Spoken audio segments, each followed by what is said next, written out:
The national anthems of Gibraltar and Cymru. Well, tougher test awaits on Sunday, doesn't it, when Wales head to Central Europe. They are the warm-up material for Slovakia before they head to Euro 2024. No such pleasure for Wales this summer. It will be the beaches of Europe and beyond rather than the football fields of Germany. But Wales building, testing, auditioning ahead of the Nations League later this year and then World Cup qualifying. So who has got the X factor for the future? Radio Wales Drive is about to get underway shortly on all other Radio Wales frequencies, but here on Radio Wales Extra via BBC Sounds and medium wave, it is the bounce back from the shootout misery. Gibraltar against Wales with Nathan Blake and Rob Phillips.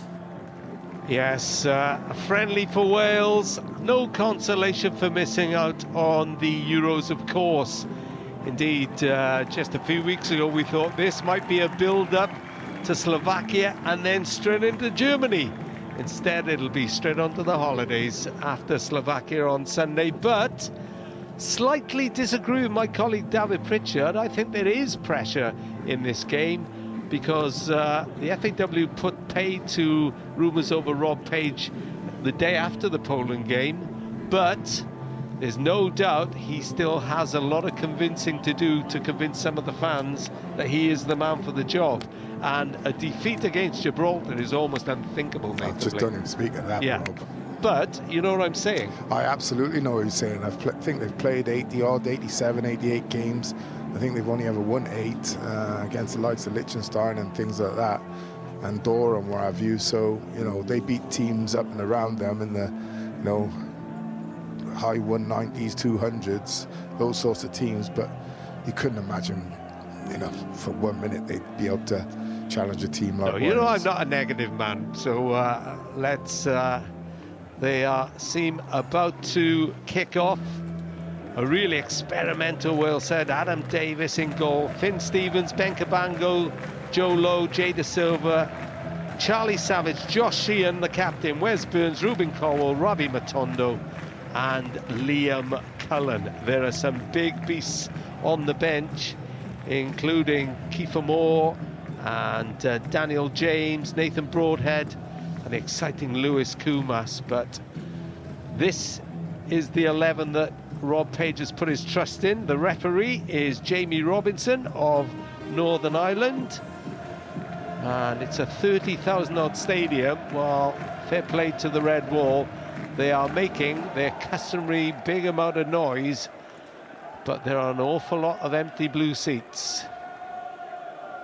As Wales in their new away strip, their yellow strip, are about to kick off, playing from left to right.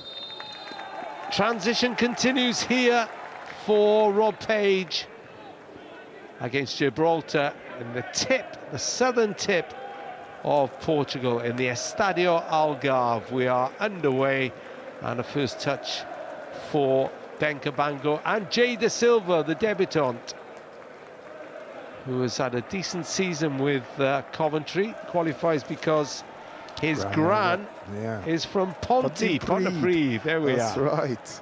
Centre of the world, as we call it, those of us who were brought up there. I knew you were going to go there. Lovely stadium, Rob. Pitch looks in really good nick.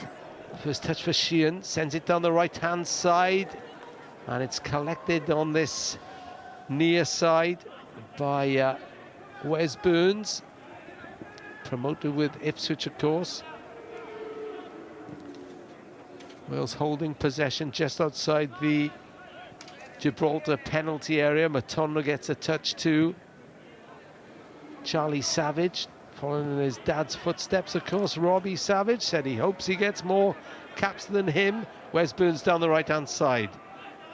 Nowhere to go for him. Great season he had at Ipswich, the Barry boy. And every player, bar Adam Davies, who may have to pay to get in if he's a spectator on the judging on the first minute and 25 seconds. As Jay De Silva works an opening down the left-hand side, crosses. Burns collects on the edge, right edge of the penalty area, gets support though. Colwell, little inside ball, back heel, looking for Finn Stevens. He was blocked off, but it's going to be a Wales throw deep in Gibraltar territory. Goalless here on Radio Wales Extra via BBC Sounds inside the first 2 minutes of Gibraltar against Wales. You can see how this game is panning out already, can't you, Rob? Very much looks like a training exercise. Good ball into the box, and it was just offside from Liam Cullen, the Swansea City striker. Yeah, it's going to be attack v defence for most of this game. Wales won't struggle with possession or anything like that. Well, actually, he wasn't offside, was he? He was onside, yeah. He was. But the goalkeeper, Jalen Hankins, made his bow against Scotland, their 2-0 defeat on Monday. Came out to meet him and won the free kick. I think it's important, Rob, for the likes of, you know, Cullen, Caldwell, Burns, and Matondo to really show how they can open up these sort of defences, because you can see already they've got like a line of 5, a line of 4 in front of them, almost everyone behind the ball, so it's going to be really difficult to break them down. But once you break the lock, you should then be able to, you know, get yourself 2 or 3 goals. But the initial breaking them down is the hardest part. Yeah, 174 places between the teams. You spot on, Nathan. They've only ever won 8 games, played 87, won 8 games. Yeah. And they're ranked 203rd in the world between Liechtenstein and Sri Lanka. They've had a few draws of late, and I think most of their wins, Rob, have come at home. Yeah. It's just a bit of a worry. Only a slight worry, but a bit. Wales have not got a great record on the road, certainly under Rob Page. Not brilliant. Well, won 3 of their last 13, but they're breaking down the left-hand side now. Matondo's picked up a position inside left. Bit slow and turning, bit of a mix-up at the back. Oh, was that a back pass? No, I don't think. I was unlucky down that left-hand side. Matondo, he's gone high. They've created an overlap or an overload with De Silva coming on, and I just felt that De Silva, good ball inside. Matondo didn't really read it, but it's the first sign that you can unlock this defence. Low roses high to head the ball behind him. He's a tall centre-back, is Joe Lowe. Made his debut, of course, against Gibraltar in that 4-0 win at Wrexham in October. And he's headed that out, and it's going to be a throw down the Gibraltar right. Ethan Jolly is going to take it. He's the cousin of TJ DeBar, the striker for Gibraltar. And the ball is hooked away, and Matondo's got space to run down the left-hand side. He's being joined by Caldwell and Cullen. Matondo into the penalty area, and just has the ball taken off him for a corner. Yeah, it's a good run. It's a good break by Matondo. Gets himself a corner in the end, but I think he'd be slightly disappointed if he goes a bit wider earlier there. I don't think he gives the defender a chance. There's one slightly poor touch, wasn't there? Yeah, just slightly heavy. If he'd gone a bit earlier, because he's got ridiculous pace, he doesn't have to get that close to the defender. 5 minutes gone, 0-0 on Radio Wales Extra. Sheehan, the captain, to take this corner from the left-hand side. Floated in, right-footed, headed down. And that's always bouncing over the top from Wes Burns. Scored 6 goals for Ipswich this season. Right-sided, swift player, full-back, or in Ipswich's pattern it was a wing-back. Yeah, works tirelessly, doesn't he? And he'll be a Premier League player next season. Yeah, good finisher too. Decent assist record. Really like him. Yeah, clearance by Hankins is too long. So it's going to be a Wales throw. De Silva, diminutive player is Jay De Silva. Not very much of him, but he's pretty nifty. Was an England under 16 and 21 player as well. Used to be in the Chelsea Academy. As Sheehan floats it out to Matondo, left-hand side. He's going to be the outlet, you would think. And he wins another corner. And you also get the impression, Nathan, Ethan Jolly is going to be a busy man. Yeah, absolutely. But if you're Matondo, you've got no need to come inside. Just, you know, keep the white line on your heels. Wales are going to have most of the ball. And we'll just keep this game spread as wide and as long as possible. Sheehan with the corner. Cullen's on the goalkeeper. takes it from the left-hand side. It's a header from, of all people, Jay De Silva. Oh, sorry, that was Ben Cabango. Yeah, Ben Cabango. And it's headed over the top, and it's goalless. It's a while since I've done this. I think you've got the Euro blues, my friend.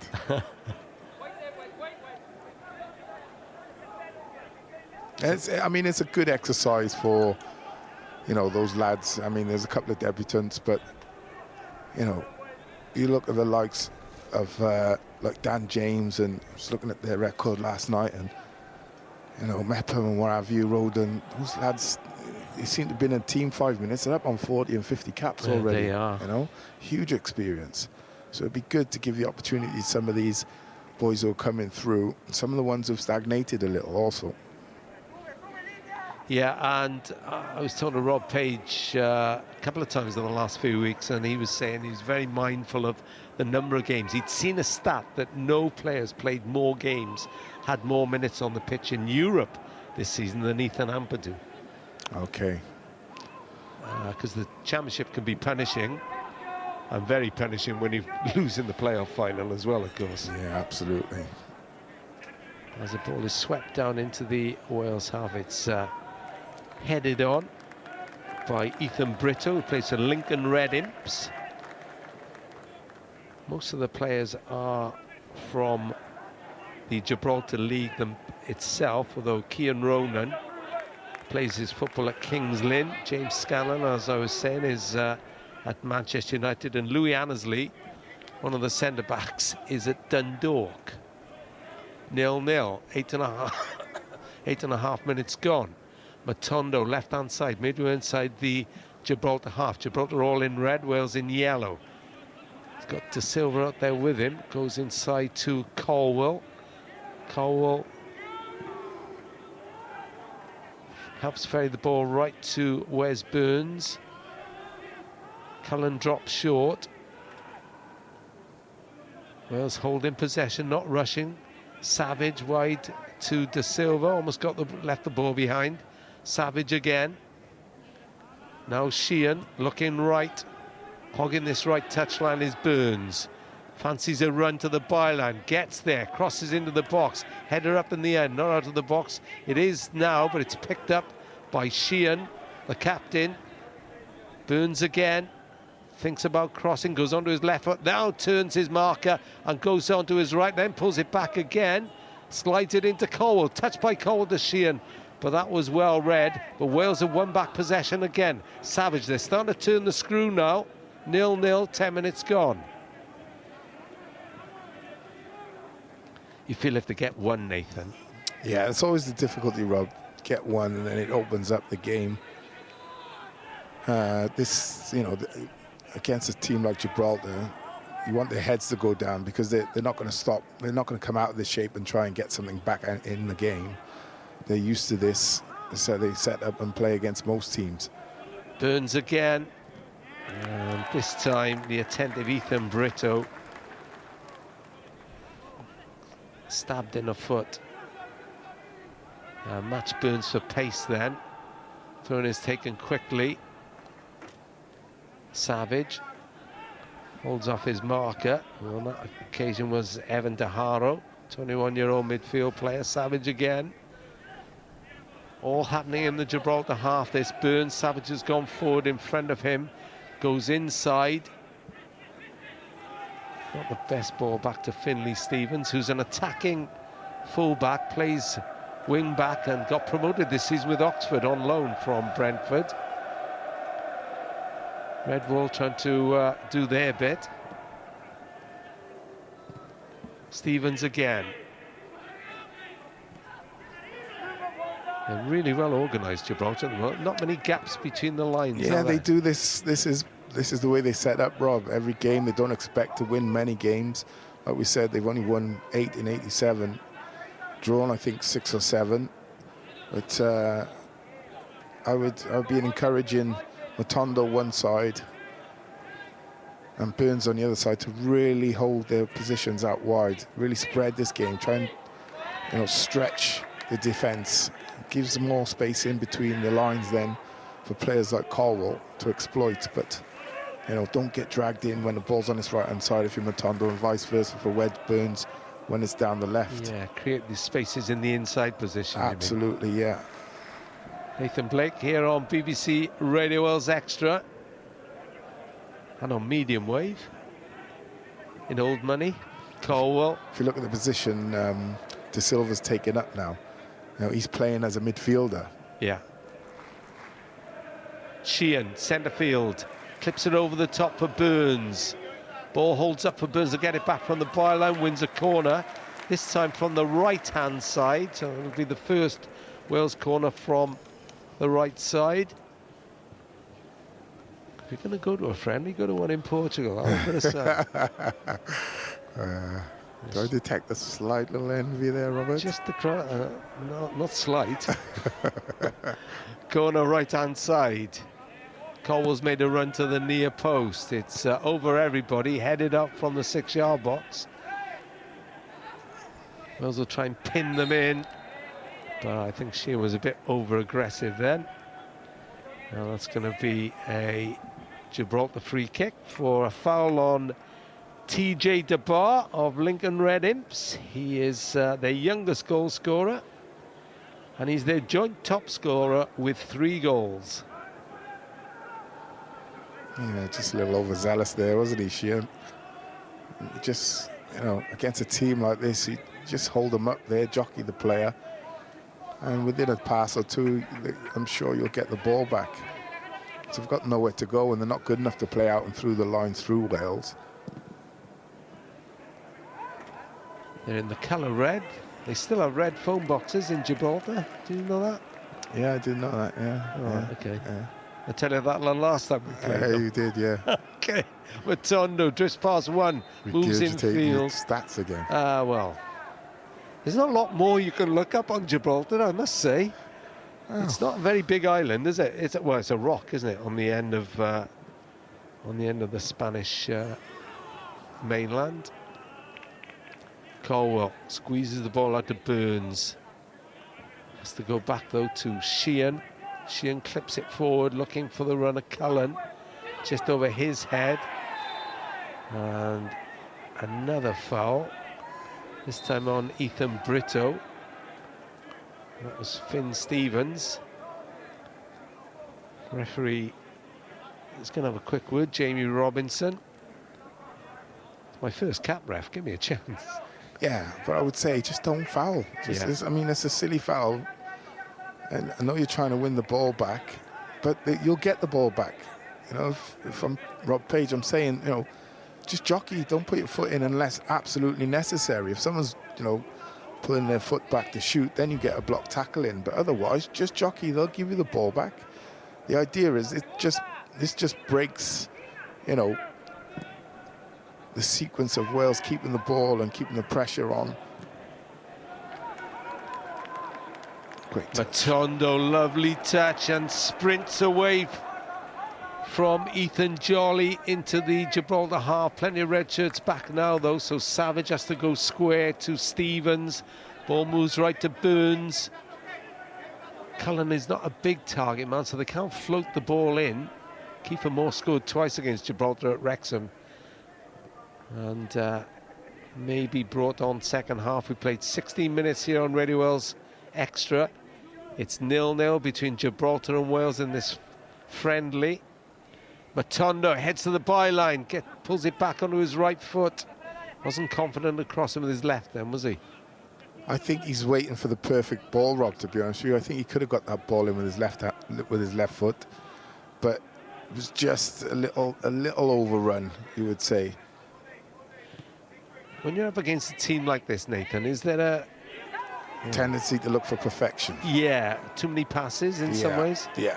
And Stevens has just given the ball away, and Gibraltar are into the Wales half. It's Scanlon, but the Manchester United player couldn't make anything of it. A rare touch for Adam Davis. Sheffield United hardly played this season, and is grateful for a game. Yeah, so they played Scotland recently, lost only by a couple of goals, but... Burns cross into the box. Matondo was coming in, but it's hooked away before he can get there. Yeah, I think they had one shot all game, Rob. So that tells you how much possession they're going to get and how close to your goal they should get. Yeah. You know, they might get 3 shots, maybe 4 shots in a game maximum up against a team like Wales. So, you know, just be patient, keep the ball, and just keep wearing them down. Curled cross into the box, headed back to his goalkeeper safely by Bernardo Lopez, who was born and raised in Portugal. He was naturalised after 6 years living in Gibraltar, just in time for friendlies against Grenada and the Faroe Isles.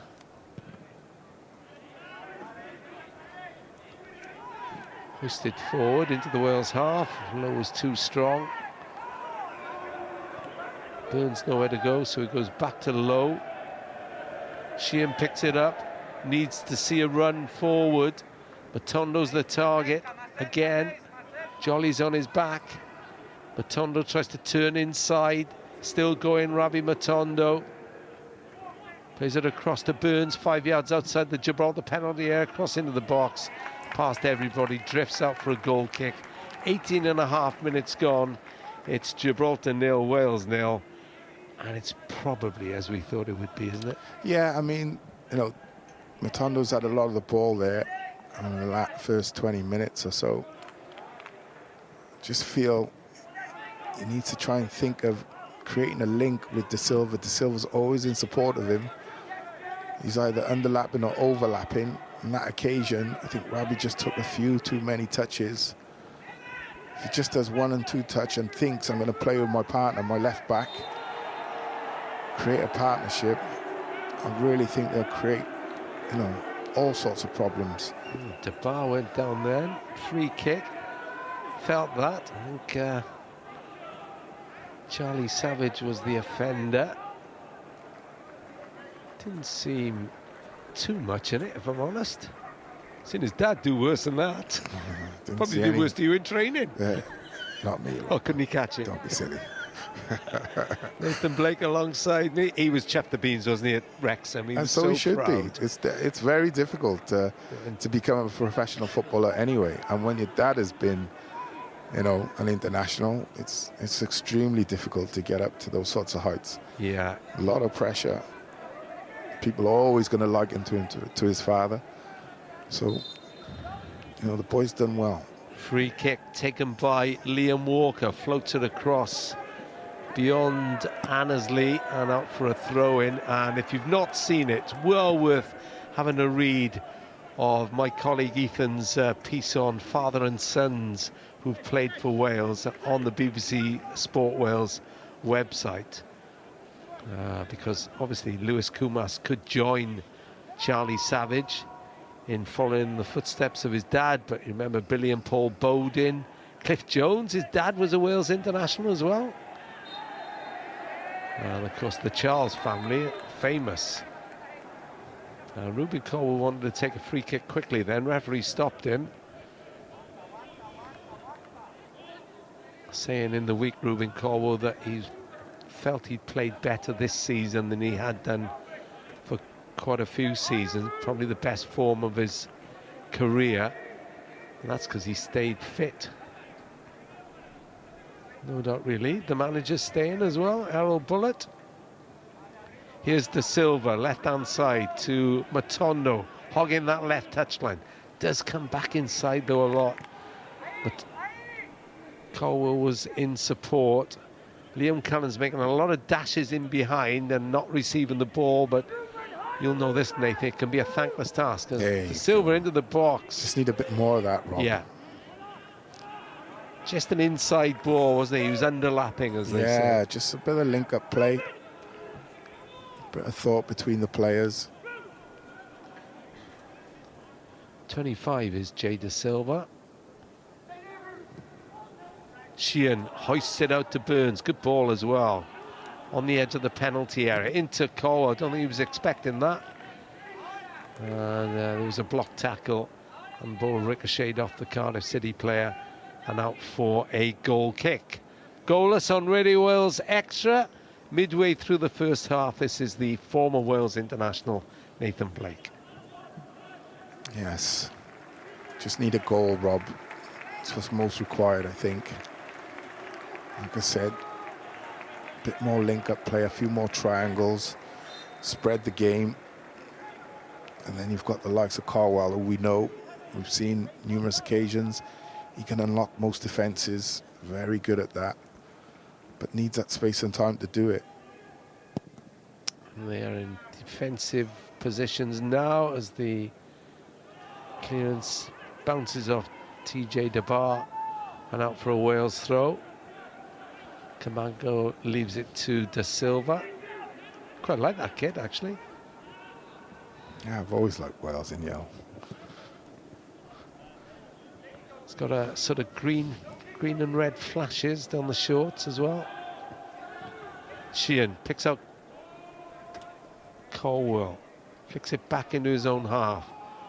Now he takes it, chips it out to Da Silva, wide on the left. Oh, Da Silva complains, but the linesman decided he was offside. Well, let's have a look, shall we? If they show a replay, because he's adamant he wasn't offside.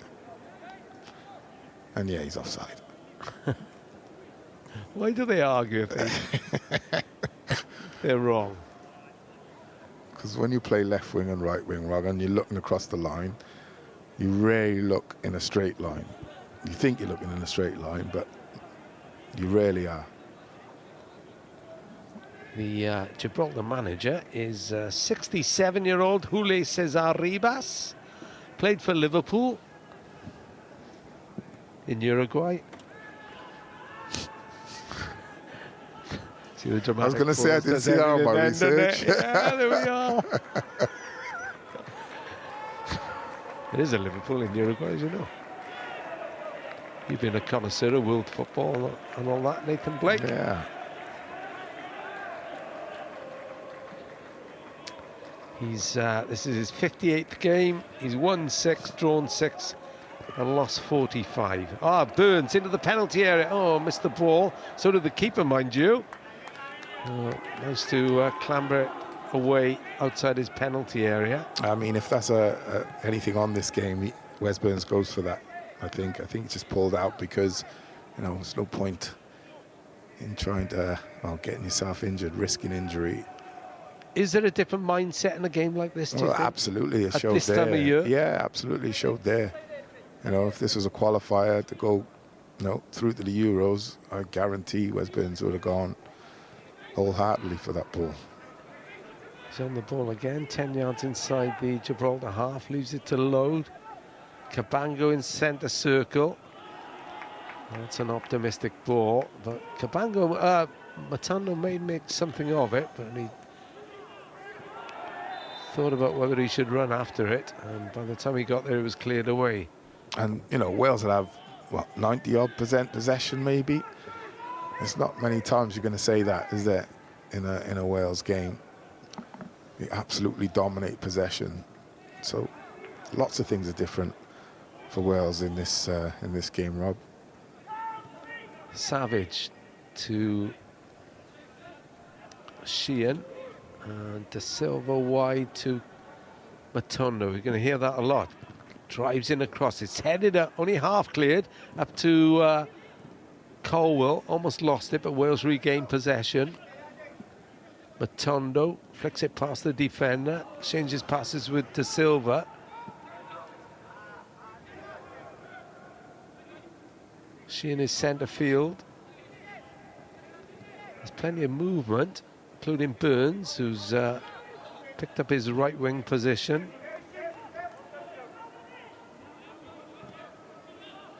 Into the box by Sheehan, and Matondo was the target, but to be fair, Hankins, the keeper, saw that early, made it his. Yeah, really good goalkeeping.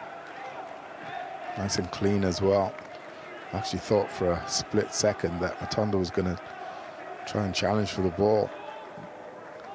Now Burns, away down the right-hand side, but just taken away from him by Brito. Crossfield ball. Throw in taken. Sheehan to Burns again. Cullen was available. Half cleared only to Sheehan. Into Colwell. Colwell's quickly cut down. Ends up on his backside. Well, then that was a high tackle from Sheehan on TJ DeBar, and the Wales captain for the night is going to be booked. Not quite the way he wanted to celebrate his captaincy. I don't think you can have any complaints about that, Nathan Blake. Honestly, Rob, I think if we were playing a proper qualifier, I think you might have gone there. You know, it's high, it's reckless, it's actually above the knee. It's a really dangerous challenge.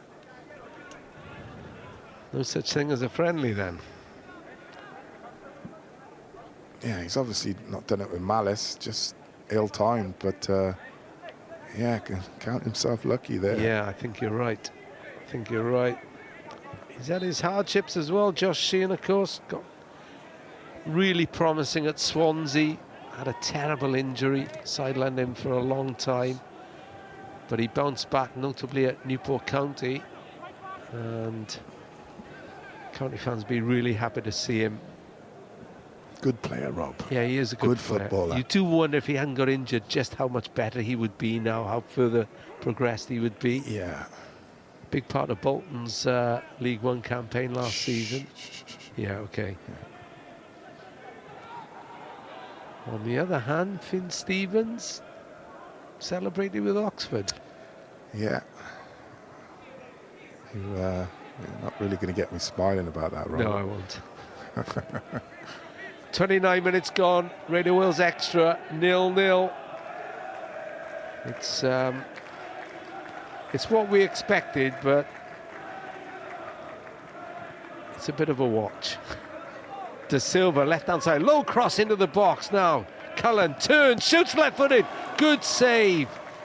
And goalkeeper then flicks away an attempted ball back into the box from Charlie Savage, but that's the first time Wales have forced Hankins into a serious save. Well, it's the first decent cross in, and I have to say, Cullen with his back to goal, beautiful turn and shot.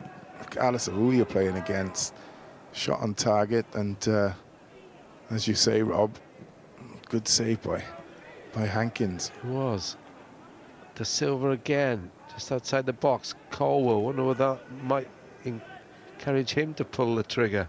Yeah, I'm just watching Cullen. I've been watching him for about 5 minutes, getting a bit frustrated. In fact, the ball's not coming in enough to him, to his feet. Matondo, good burst to get to the byline. That's brilliant play. Can't squeeze it past though. Defender stuck his foot in. Another Wales corner.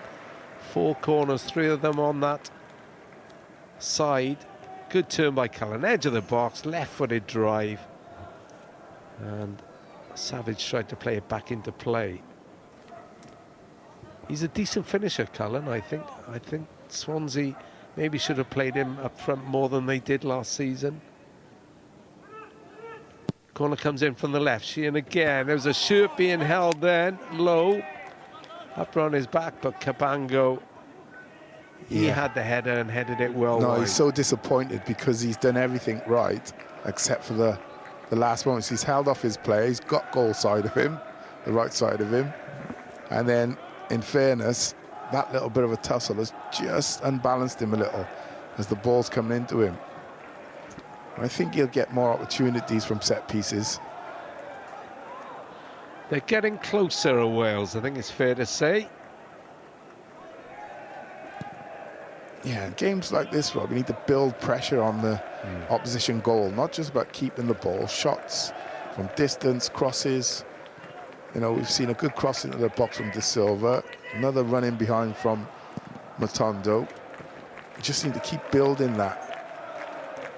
Eventually, don't bend, should break.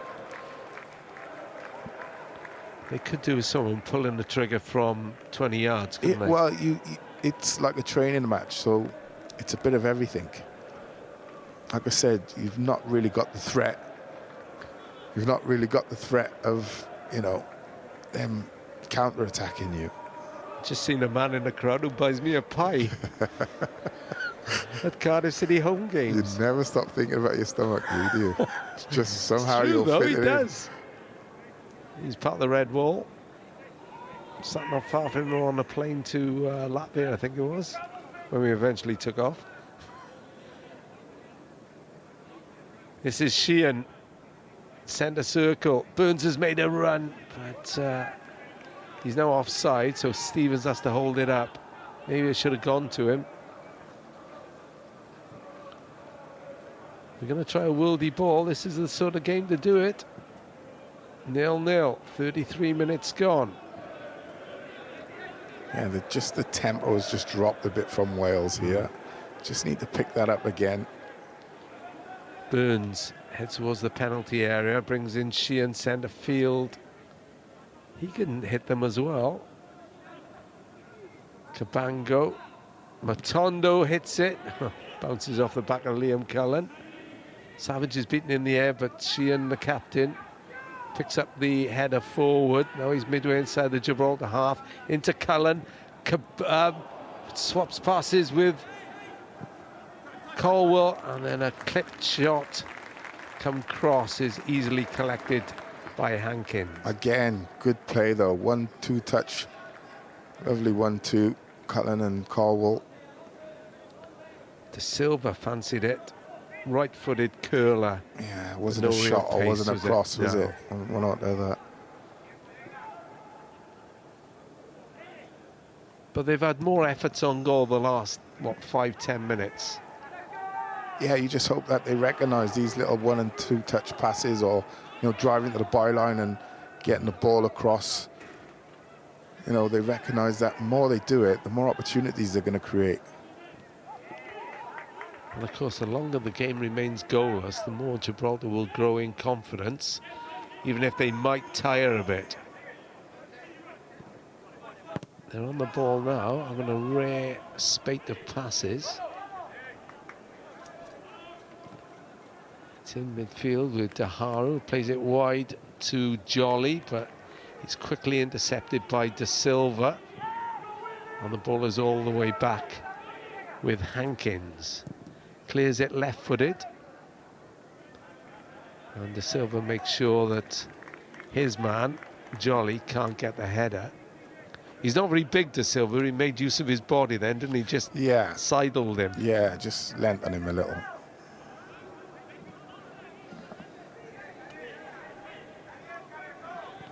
Just, stocky though, Rob. He is, yeah. Thick set. Matondo. Colwell runs into traffic, wins it back, then guilty of fouling.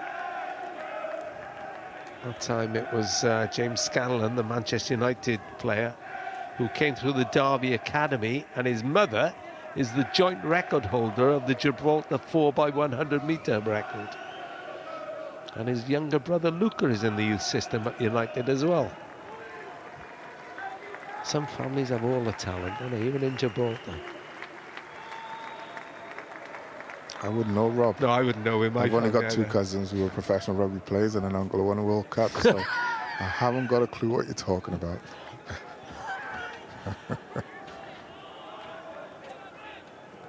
Game, set, match then. Fair play. You haven't brought it up now. Yeah, well.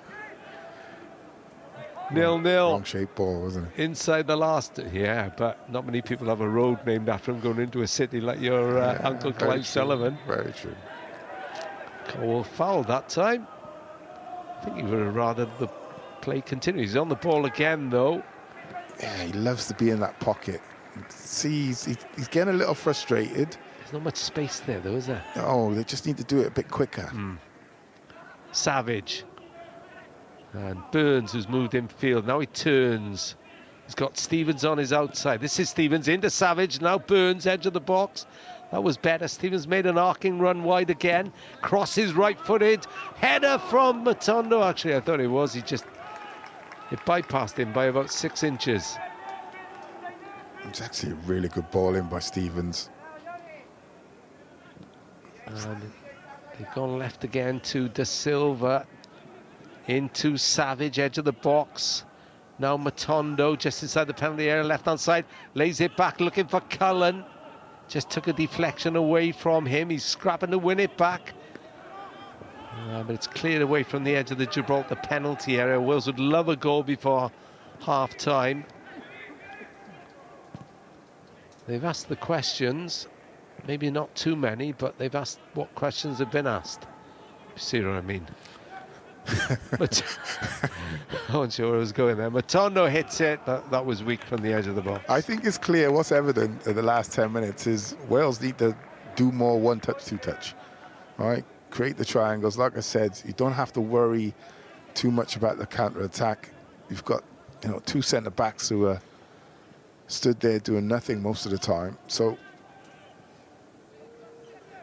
you know, a bit more one-touch, two-touch. Keep the pitch wide, overlaps, underlaps. You know, and you should break this this staunch defence down that Gibraltar are putting up. Fair play to them. It's what they do every game, though, Rob. It right? is, so yeah. it becomes They're well routine. rehearsed, isn't it? Yeah, absolutely. Yeah. Savage, centre field, inside the Gibraltar half, wide to Matondo. He's on the left, Burns on the right. Matondo threatens to go inside. Little touch with Cullen, then Matondo shoots. That was better. Great and play, it's blocked out for a corner. Little give and go, lovely little 1-2. And the last thing I'd say, bear in mind, Rob, is that this team's never played together before, right? So it is, whatever people say, it is difficult, even though you're against lesser opposition. Said this before. Sheehan, corner from the left. Lowe is trying to make space for himself, and it's just over the head of Cabango. Drifts out for a goal kick. I think probably Lowe is the target. Ansley's not even looking at the ball. No, he's not. Probably just turns his head enough. If that's falling on Lowe's head, I think Ansley's in a bit of trouble there. It's the Welsh bench. Smiling. Red Wall members. Travelled in numbers again, Rob. It is good for a friendly. I know one or two are making a big trip of it, going on to Slovakia. Yeah. Don't know whether the weather will be as good there. Rob Page, I hope he's got the factor 50 on. On top. He won't mind me saying that. Back pass, which is going to be chased down by Cullen. It's a good header by Stevens, inside to Sheehan. Sheehan looks at the runner, Matondo. Now Matondo. Oh, he's just offside again. And there's no excuse for him to be offside because he's so quick. Yeah. He's probably the quickest player on that pitch, isn't he? Yeah. Yeah, he's just offside as well. Good decision by the linesman. Actually, to be fair, Ethan Jolly did well to step up, didn't he? Just in time. Yeah.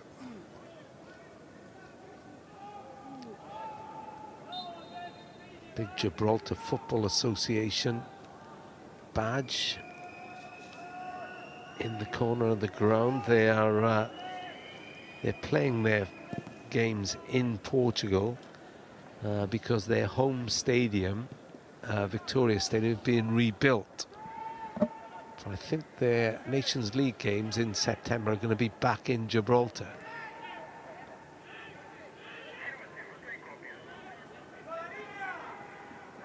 Oh, they're mounting a rare attack down the right-hand side, not making too much progress. In fact, go back into their own half. Get out is the shout from the Wales bench. Try to put pressure on Bernardo Lopez. Hankins clears, Lowe is under it. Picked up in midfield by Scanlon. And Jay De Silva, for once, has a bit of defending to do. Scanlon on the ball again. Ethan Jolly joins in. TJ DeBar is out there as well, but Sheehan wins the ball back now. Matondo, De Silva breaks over halfway. Finds Cullen. Cullen, touch inside for Colwell. Colwell, it's a great ball wide to Burns, and Burns is just offside. It's actually a lovely touch by Cullen. And you thought, there's no way Ruben can thread that ball through, but he did. Yeah, he's just stood in an offside position. Yeah. There's not many players who would have seen that pass, is there, on that pitch? No, a very difficult pass, and it was under his feet as well. So he had to dig it out. Sort of pinged it, didn't he? Sort of, not backspinners as such, but you know what I mean, hit through the ball. Yeah. Not that I've ever done that. Yeah, I was going to say, Rob. I've just seen it on Speaking telly. from experience. Well, Pontypridd YMCA. Yeah, I remember watching you. 0-0. Coming up to 2 minutes before half-time. Not a game to get the pulses racing, it's fair to say. Sheehan wide. And this time he sort of telegraphed that, and Jolly is okay when he's facing the ball. It's when he has to chase Matondo he finds life difficult. There's a tendency in games like this, Rob, to move just slightly too early, and then you're standing in the position rather than moving into position. So there's a timing issue. It's very easy, as you can see, when you've got 10 men behind the ball all of the time, it's difficult to break down. It is, and very much 10 behind the ball. Little touch by Colwell to Savage, trying to return it. And Cullen blocks the attempted clearance, but it's going to... Jolly's going to make sure Matondo can't get there. Rolls out for a goal kick. You know what Colwell is doing. He is trying to make what you were talking about happen, isn't he? Yeah. I think they can get the ball into Cullen a lot more. I'd be looking for that. He's shown some nice touches when he's had the opportunity. Like I say, keep the wingers out on the touchlines, and really it's the fullbacks who should be making those darting runs in between, you know, the opponent's fullback and centre backs. So they're lining up with a back five. So it's difficult to find the space. I think it's too obvious for the likes of Matondo and Burns to just be left roaming free and get in behind. If they got the ball at their feet, they beat the defender. I think that's the way they're going to get in behind, but it's going to take runs from deep. It is. I wouldn't have thought Rob Page would want to make too many changes. Well, you don't want to disrupt it until you get yourself a goal. Yeah. But then, do you leave it? How long do you leave it? Cross into the Wales box. Who's signed the danger here? Cabango got there and won a tackle on the edge of the box, which was important too. Now he's found Colwell. Colwell. It's a great tackle. Loses the challenge in midfield. Scanlon. Little back heel to TJ DeBar. He loses out though to Savage. Now Burns right hand side goes on a run. He's taken out by Evan DeHaro. It's pretty cynical as well. I think that might be a yellow, and it is. I'm not sure if there might have been a little handball in there by Cabango.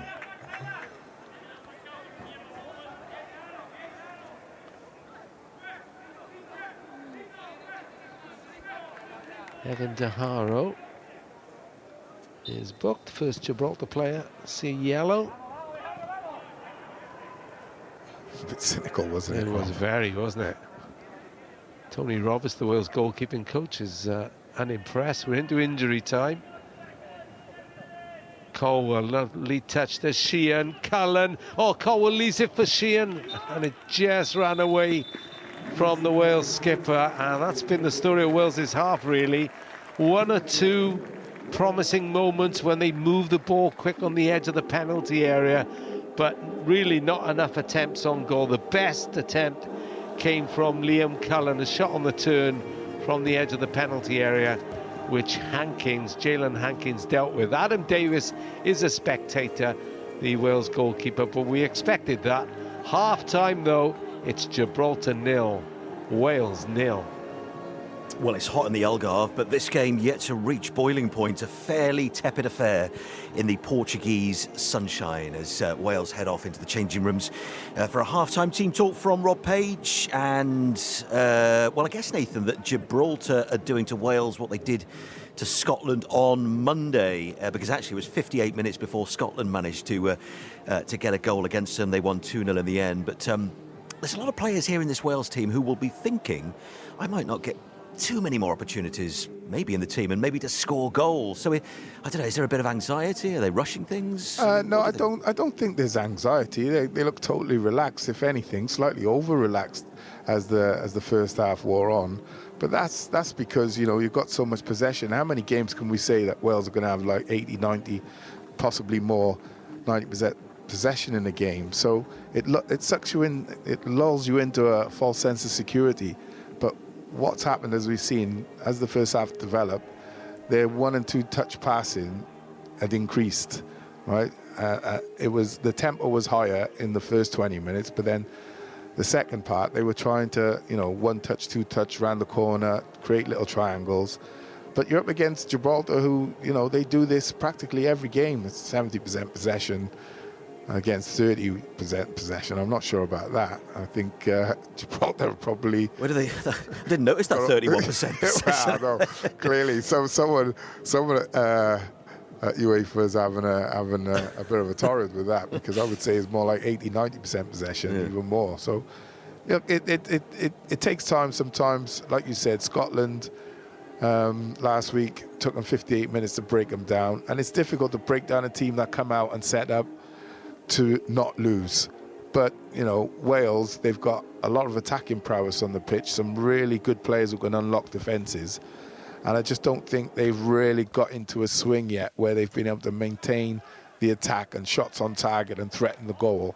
I think they've only had Liam Cullen have 1 shot on target, and that's it in the 45 minutes. So they'll want to improve on that, improve on the 1-touch play. Like I said, keep the game, you know, wide to make sure there's space for the likes of Colwell in the middle, and just work towards getting that first goal.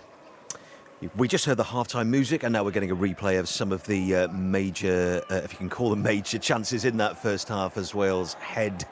A few headers going over the bar, that kind of thing. I'm sure a few of the fans there in the stadium are a little bit disappointed that they haven't made the breakthrough so far, but we'll see what comes from the second half shortly then here on Radio Wales Extra and on medium wave. Don't forget that Drive, if you're looking for Drive this evening, it is on all of our other Radio Wales frequencies. Now, let's just bring you some other sports news then, and starting with some of the main football headlines of the day. Premier League teams have voted 19-1 in favour of keeping VAR. It was Wolves who triggered a vote on the use of the video assistant referee next season after a series of decisions which went against them. But in order for VAR to be scrapped, 14 of the 20 Premier League teams needed to vote for it. But Wolves were the only team to do so, so no one backed their resolution. Gareth Southgate, we're talking about the Euros and teams getting ready to go to Germany next week. Wales not among them, unfortunately. Gareth Southgate has named his squad for England's Euro 24 campaign. And Jack Grealish, James Maddison and Harry Maguire are the big names who miss out, while Jared Branthwaite, James Trafford and Liverpool duo Jarrell Quansah and Curtis Jones are also not included. Elsewhere, Birmingham have appointed Tottenham Hotspur's Welsh assistant coach Chris Davis as their new head coach. That's on a 4-year deal following their relegation from the Championship. Davis was a coach at Swansea City under Brendan Rodgers, and you might remember had been linked with the Swans job last summer. He takes over from Tony Mowbray.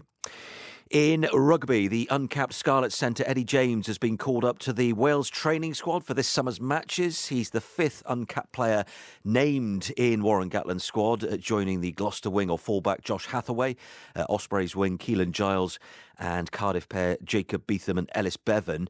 Gatland's side face the Springboks at Twickenham on the 22nd of June, when several players based outside Wales are unavailable for a match which falls outside of the official test window.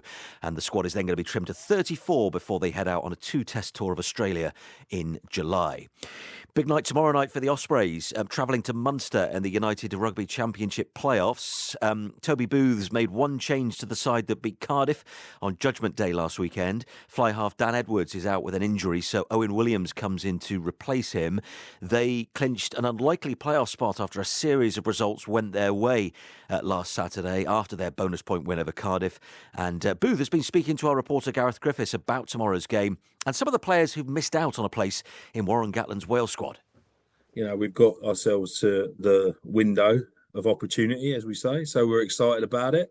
And I think it's just about understanding and the challenge that awaits, you know, from the occasion, you know, as much as the rugby itself, you know. So I think that dealing with that occasion is definitely a challenge and something we've talked about.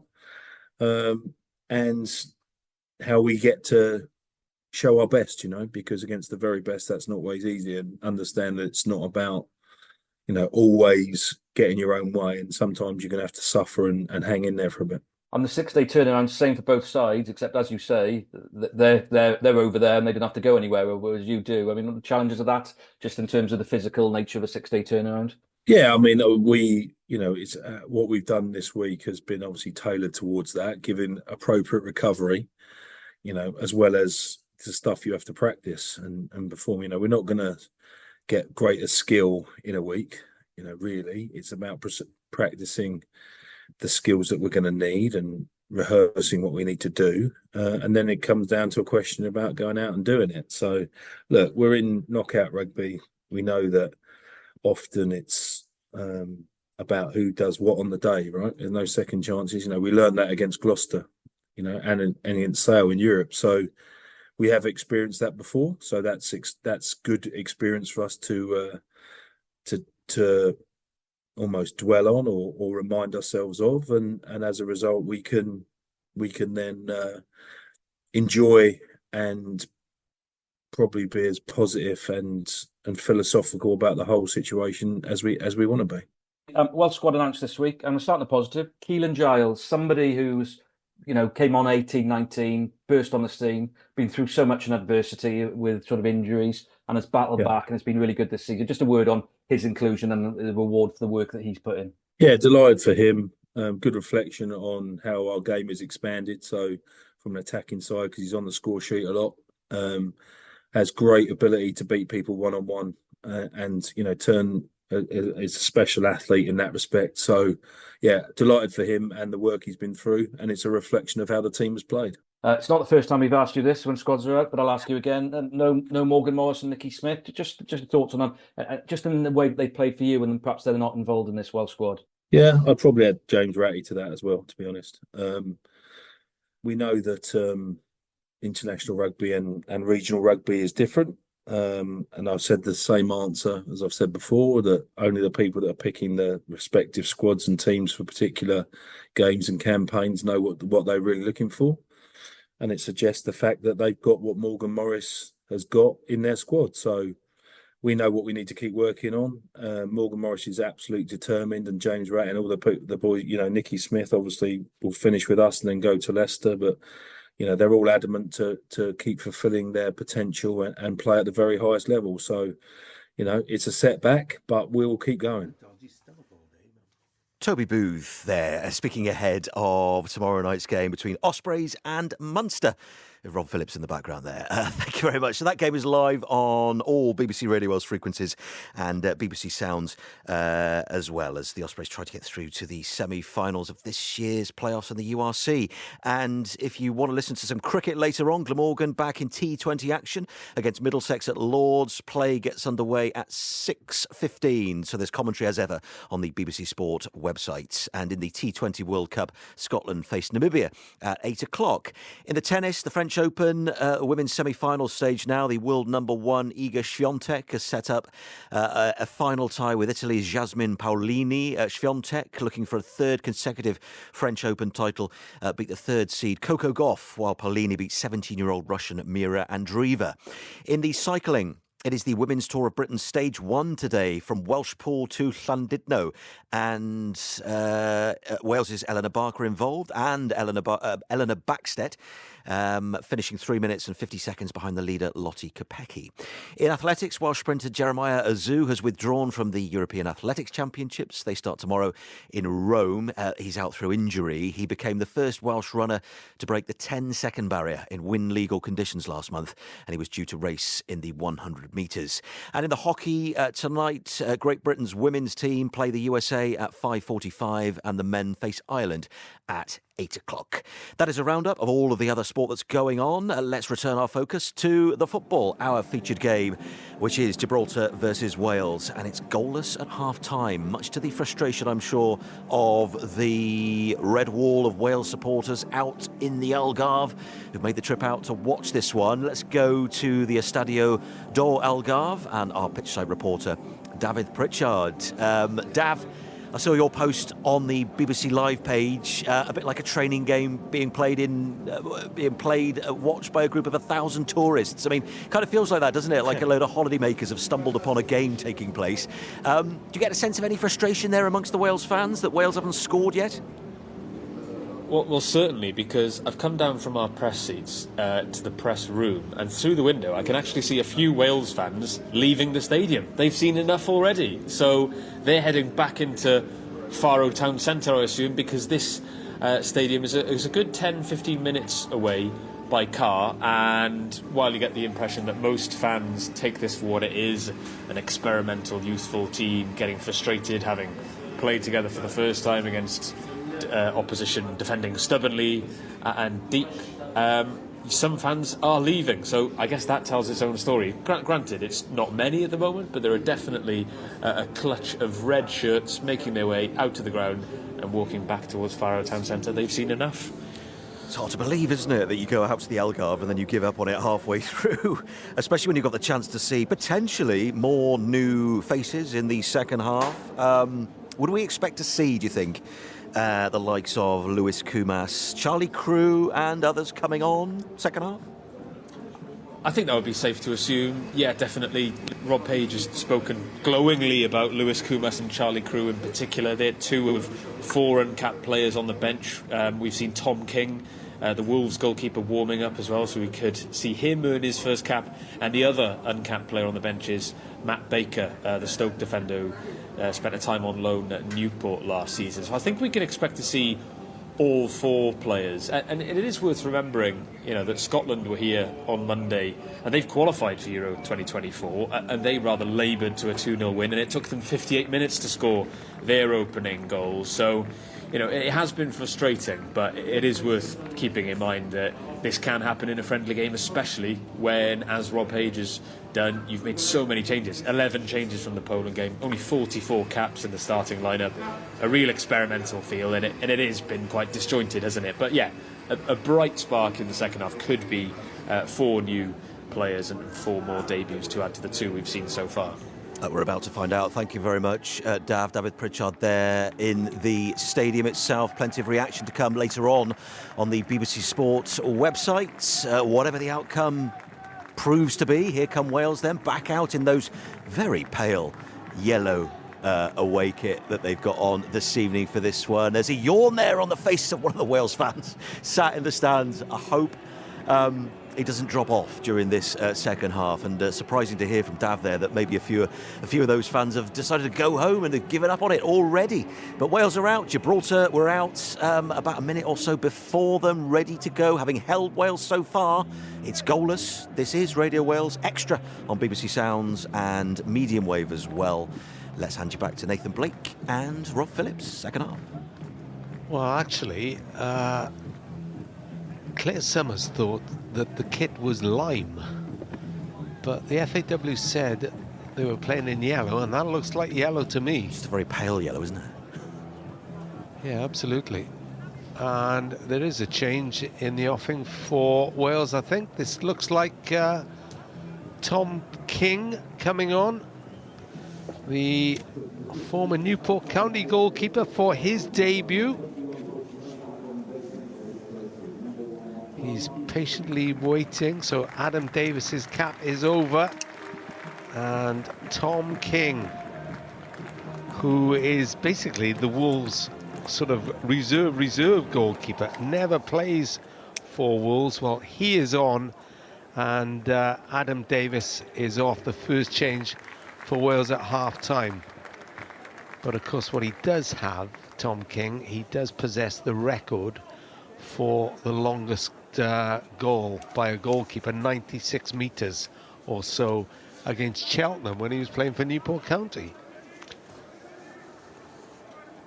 So King is on, and he'll be hoping for as quiet a second half as Adam Davis had, and hopes to see the goals roll in at the other end. Good tackle by Lowe. In the centre field now, Savage. What do you think Rob Page will have said at half-time, Nathan? I'm not quite sure, Rob.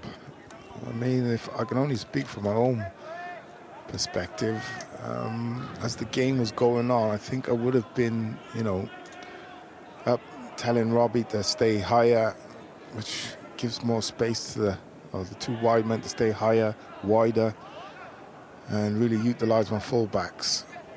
Try and move the ball a bit quicker, one touch, two touch. Because like I said, there's no fear when you lose the ball, there's no fear that you're going to be counter-attacked upon. No, they don't look as if they got searing pace to get away from you, do they? Well, they you know, when they have gone forward, their passes have been mislaid after 2 or 3 passes. Yeah. So, you know, they're just not good enough. It's as simple as that. So, just a bit more direction, I think the team could do with. Sheehan into Colwell. It's a lovely pass to Stevens, back of his heel, but Stevens couldn't return the favour. So Wales now have King in goal, across the back, Stevens, Cabango, Lowe and De Silva, Savage and Sheehan, and then 3 behind Cullen, who are Burns playing on the right, Matondo on the left, and Colwell down the middle. But they are finding it heavy going against a well-organised Gibraltar side. Colwell's just given away a free kick for a foul on Jace Olivero, plays for St Joseph's, had trials with West Ham and Leicester City, has played Europa League football, which many of these players have, of course, so they're not totally without experience.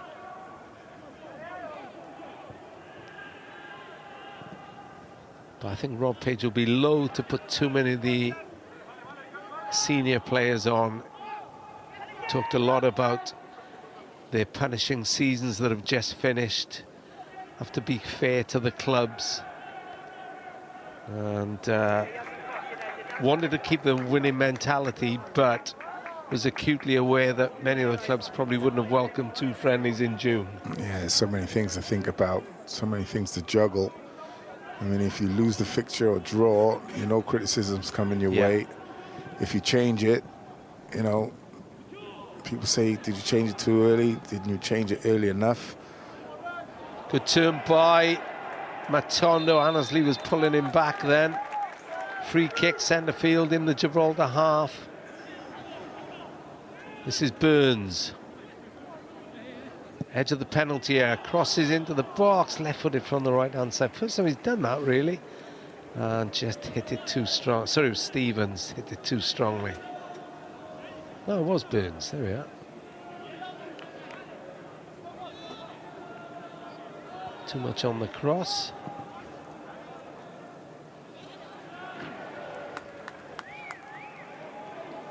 Wales will continue to keep the pressure on, though.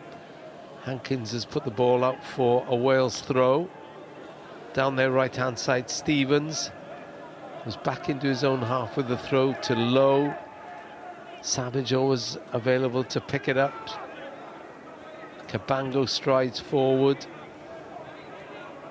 Matondo has it, left-hand side. He's got De Silva inside him. Now goes inside. Savage. Sheehan, little touch for Stevens, wide to Burns. They moved it across left to right.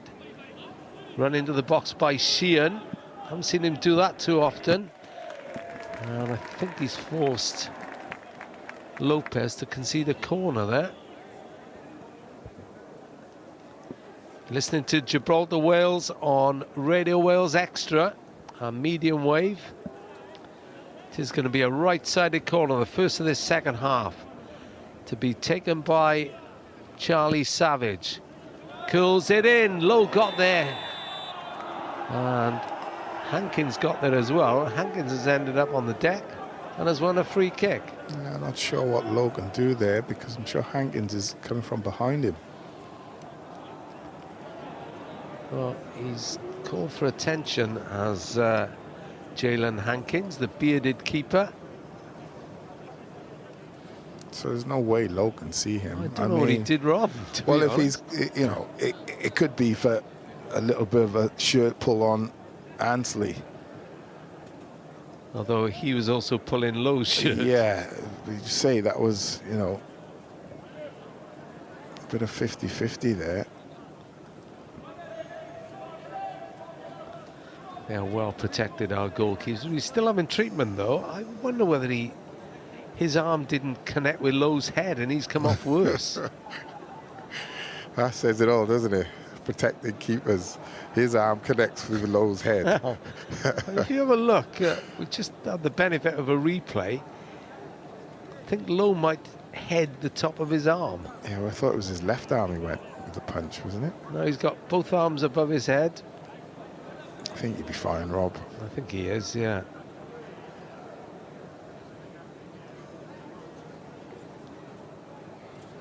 Yeah, he's got enough strength in the arms. Physio happy, little hug from the other physio now.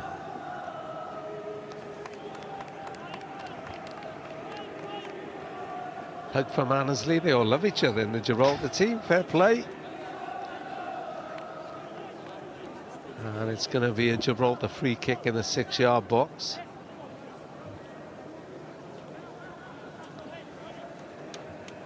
And it's 0-0. And we really need a goal.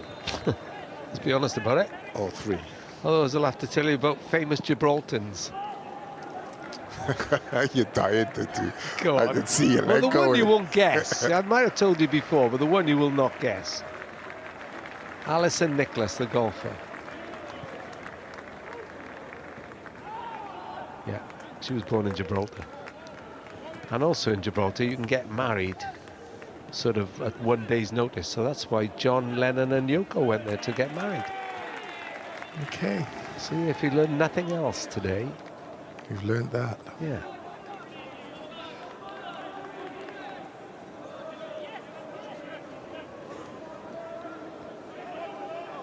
Throw into Gibraltar. Oh, ball given away to Sheehan. They've got to make the most of this now, Wales. It'll start to get worrying for them if they...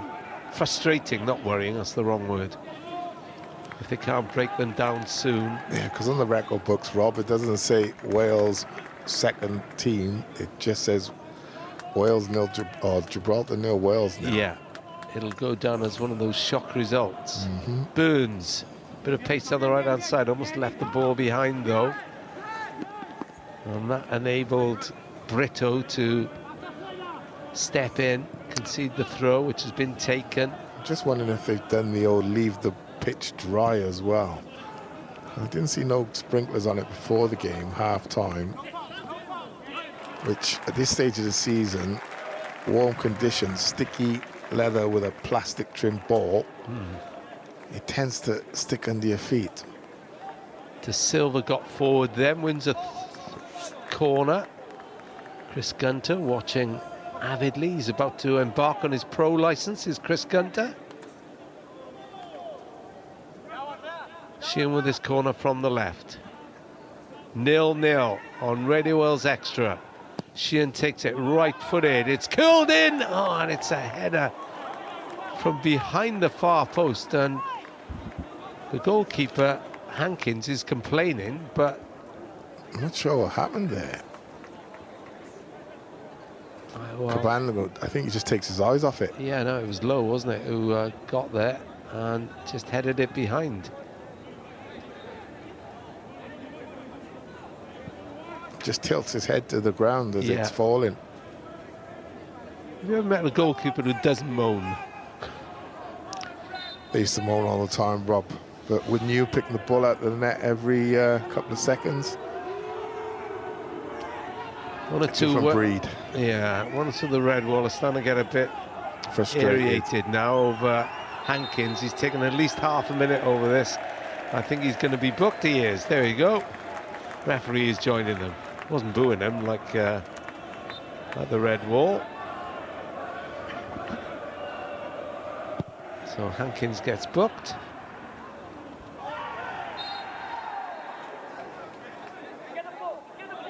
Free kick Wales. Foul by TJ DeBar. Taken quickly. Stevens. Burns again, right-hand side. Cowell is on the edge of the box. Cowell, Stevens. Sheehan wide again. Chance to cross, but they hold it up. Burns has dropped a little deeper. This is Sheehan once more. Pirouettes around. Has to go back to Burns. It's a bit pedestrian, isn't it? A bit laboured. Cabango tried to thread the ball through a eye of a needle then. Did find Savage, gets it back. Matondo, 15 yards from the corner of the penalty area. Turns away from his man, then skips past another, shoots right-footed. But really didn't get hold of it and it dribbled wide from 20-odd yards. Yeah, lovely bit of skill. Bit fortunate there, but skips past. The midfielder there just doesn't get enough purchase on the ball.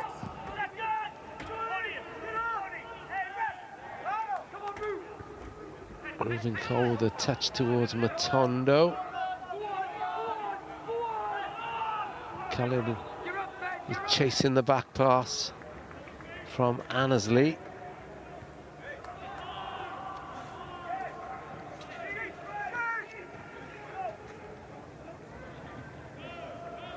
Sheehan in midfield, edge of the centre circle, floats her out to the left-hand side. De Silva's made a run. It's cut out though by Cian Ronan, who plays his football at Kings Lynn Town. It's actually a really good defensive play. Good touch out of the air, cleared his lines. Another corner. So this is the third of the second half and the 8th in all.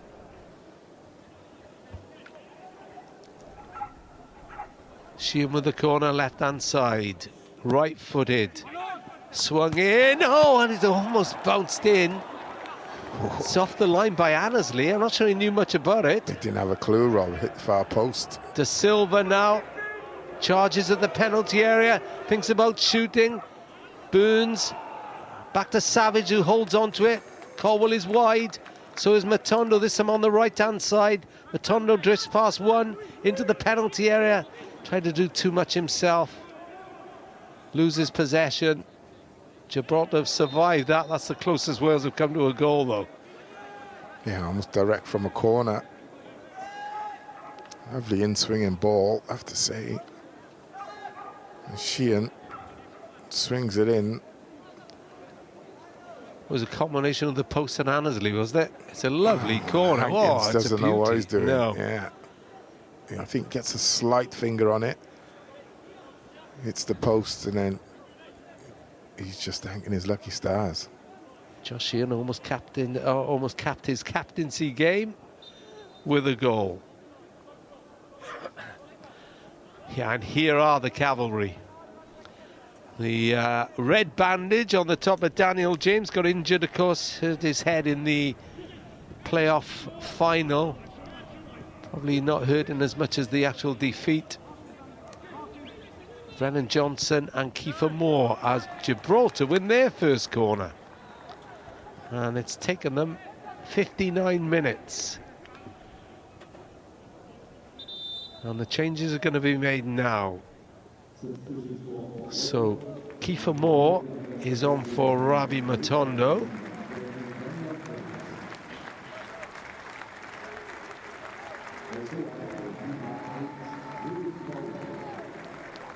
Rather, Daniel James on for Rabi Matondo. Kiefer Moore replaces Reuben Colwell.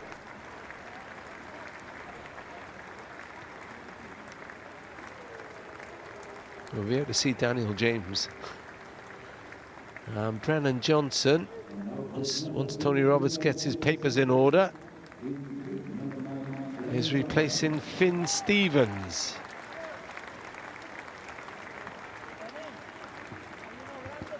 Right, obviously Moore's going to play up front. Finn Stevens' debut over. Yeah, just put another man in attack, Rob. We'll have 4 up there now. Play with 2 strikers, which I felt they should have gone with anyway. 1 striker down the middle, 2 men wide. You know, get the balls in the box. They can cross the ball a lot more now. Hour gone. Corner into the Wales penalty area.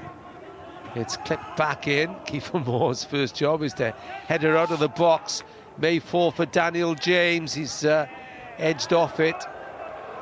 So the front line now is much more familiar with James, Moore and Brennan Johnson. Yeah, I think a statement from Rob Page is we've got to win the game regardless. Yeah. So you put on a few big hitters. No Ethan Ampadu today, but I expect him to play against Slovakia.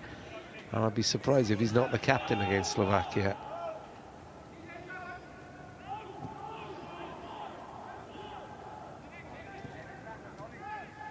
But Gibraltar has seen a bit of the ball now.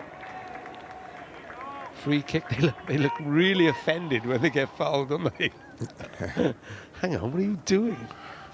Where's Burns on that occasion? On Brito.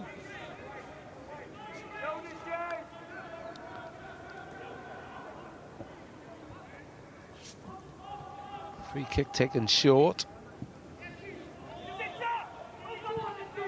And they're playing it to Annesley, 10 yards outside their own penalty area. Hoist it forward. Cabango made sure that Ronan couldn't get past him. It's in Wales' possession again with Savage. And that's why you play 4-man up front, right, Rob? You pressurise the 5. They're going to kick it long. They're not going to play their way out. You know, they kick it long. Cabango just holds up his man. Ball drops to his teammate, and off you go again. Ball is cleared away, but out for a throw-in by Jace Olivero. Can hear the shudder quicker from the Wales bench.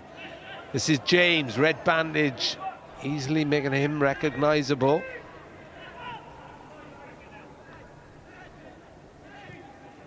De Silva on his debut. James again in the orange boots. Little 1-2 with De Silva. Savage there as well. We'll go back to Cabango, 10 yards inside the Gibraltar half square to his centre-back partner Lowe. Moore comes short and pumps it back to Lowe. James again. Wins a throw-in. 0-0 on Radio Wales Extra, 63 minutes gone.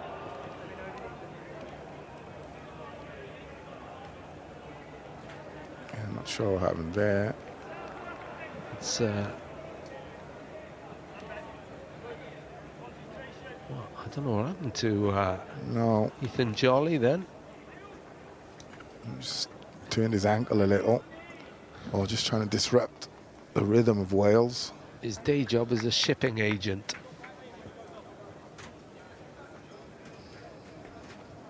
Gibraltar Straits.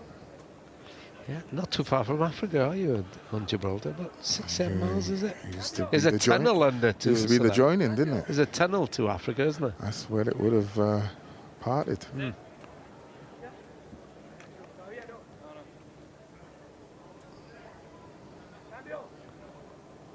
So it's 0-0, 64 minutes gone. It's going to be a fair bit of injury time already this second half with the goalkeeper and Jolly. I think he might have had his toe trodden on, or maybe kicked Daniel James's boot, and James's boot was harder than his. I didn't see it in the replay. I didn't quite catch it. It's going to go off though. So Wales are down to 10 men now. Sorry, Gibraltar down to 10 men. So can they make it count? Won't be for long. Jolly is coming back on. Here's Johnson wide on the right, in tandem with Burns now.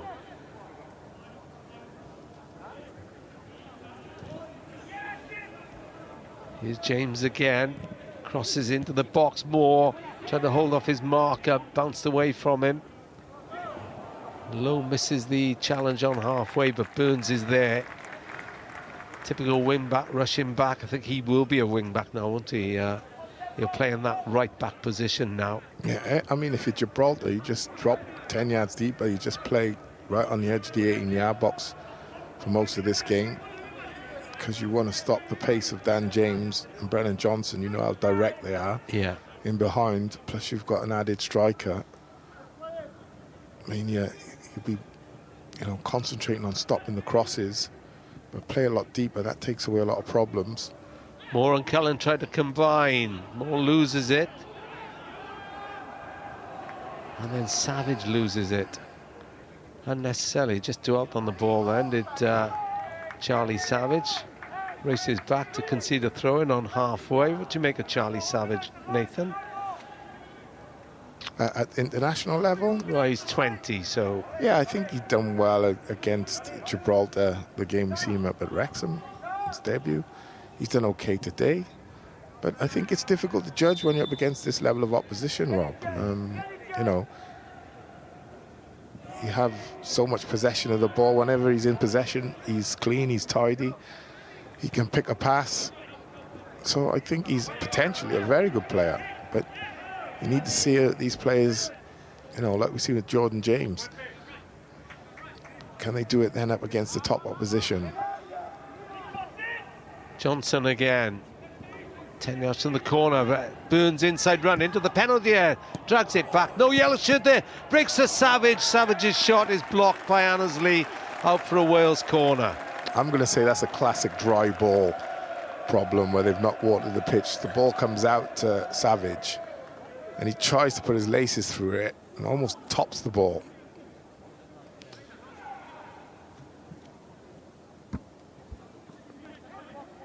Annesley did his job. Corner coming in from the left-hand side from Savage. It's a high one. Cabango! I think that might have been heading in. It's headed off the line. Yeah, again, closer, Rob. Lopez.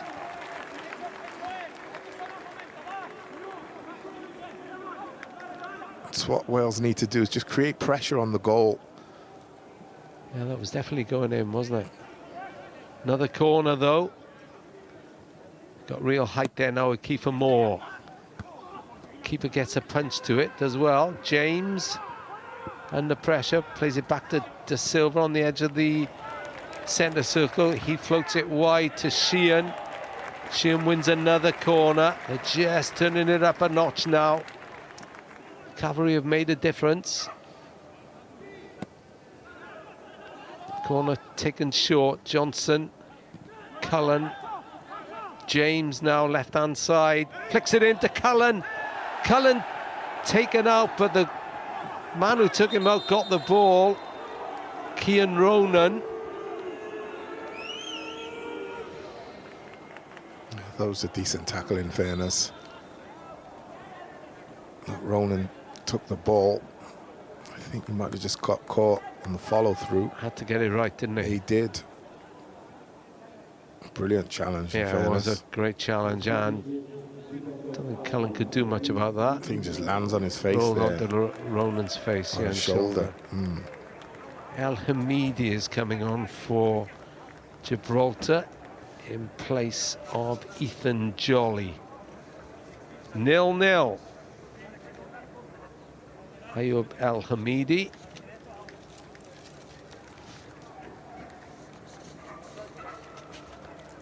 who plays for FCB Magpies. He actually had a spell at Marrakesh in Morocco, first Gibraltar player to play in Africa. It's a warm round of applause.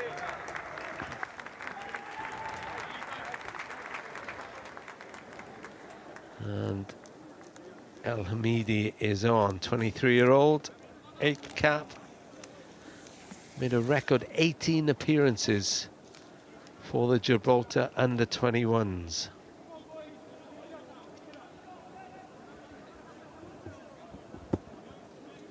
Just have a replay of that Cabango header, which probably would have sneaked in at the far post. Cleared away though, what good defenders do. Yeah, it's good defending by Lopez. Good positional play. Yeah, just getting to that crucial time now. If Wales are going to get a couple of goals in this game, really need to try and break the deadlock in the next 10 minutes. Now, looks like there's going to be another debutant. And this one will whet the appetite. Looks like Lewis Kumas, the teenager on the books of Liverpool, son of Jason Kumas, is going to come on. He knows the way to goal. Johnson now floats in the cross to Moore, headed away by Lopez, only as far as Savage. Savage heads it left to Dan James. James was nudged by El Hamidi, but no foul given. Wales keep possession. James again. Back inside to Cabango. Now Sheehan, centre field. Johnson wants it out right. Johnson gets it, plays it back inside, headed away by Lopez, with Moore coming in. Cullen on the edge of the box. Burns wide to Johnson once more. 71 minutes gone, 0-0 on Radio Wales Extra. Cross into the box again. De Silva used his body to turn away from his marker, keeps possession. Dan James again, floats it into the box, and nobody there. Hankins collects. The red ball getting increasingly frustrated by Jalen Hankins. You can't blame him. This would be a great result for Gibraltar. It would be. It's not like Wales haven't had plenty of possession. Like to see him trying to exploit that ball again, which you've just seen, which Brennan Johnson loves to get in behind the fullback when in possession centrally. Just look for that little clip pass over the left back's head. James dodged past one, El Hamidi, but then ran into Ronan, gets the ball back though, left edge of the penalty area. Chance for Kiefer Moore, just taken off his foot. As he was about to pull the trigger, chested it down. Johnson keeps it in Wales' possession for Burns on the right-hand side. Yeah, I'd be wishing he should have headed it, Rob. Yeah. Thought he had more time than what he actually did. Cullen now, playing a little deeper. De Silva, little 1-2 with Cullen. Edge of the box into Moore. Moore can turn, awkward angle, tries to chip it back. And he thought he'd won a corner. It's a goal kick. And we are about to see the entry of Lewis Kumas. 18-year-old, scored a brilliant goal on his debut for the Wales under-21s at Rodney Parade. He's going to replace Liam Cullen. So much expected of Lewis Kumas. Scored, of course, as well for Liverpool in the FA Cup against Southampton. And he was on the bench for the League Cup final. So he's packed a lot into 18 years. But a real prospect, Nathan Blake. Yeah, a real prospect, Rob. Apparently knows where the goal is. Let's hope he can not only make his debut, but also get himself a goal. Just break this deadlock. Wales need it. His dad scored 10 goals in 34 appearances for Wales. Ball over the top for Johnson to chase, and he's onto it into the penalty area. Puts it across, and Lopez is there again. Stretches to put the ball out for a corner. Annesley has gone down. Yeah, holding his hamstring as well. Overstretched, I think. It's going to be another break in play. Burns, little chip. Johnson was right onto that, got into the box. Moore was waiting if the ball had gone past the defender, but Lopez done all right at centre-back, Lopez, hasn't he? He has. Important clearance off the line also. Corner to Wales again from the right-hand side, floated in, keeper came out for it. Another free kick. This time Annesley goes down, clutching his thigh.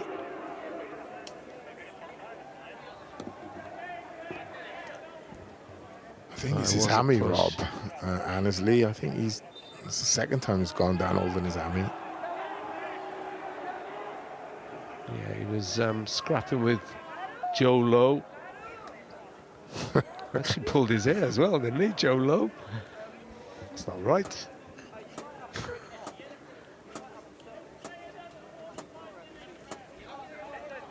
Yes, looks like Jaden Bartolo is coming on in place of Manchester United's James Scanlon. So Bartolo, he's former Wealdstone player. He was actually born in Slough.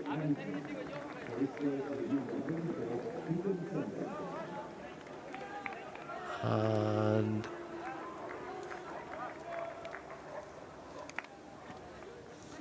Ethan Santos, who plays for Manchester, but Manchester 62, the Gibraltar team. He's about to come on as well. And he's going to replace the stricken Annesley. He's had a rough couple of minutes.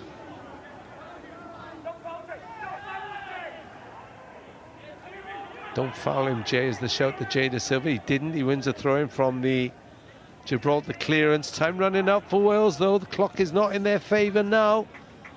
75, 76 minutes gone on Radio Wales Extra, 0-0. This will not be a result that Rob Page will welcome, despite the transition.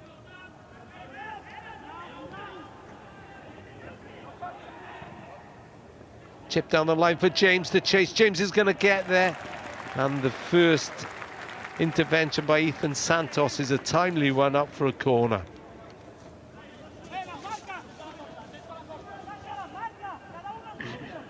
You feel they've got to strike while the iron's hot now, haven't they, Nathan? Putting on the pressure. Yeah.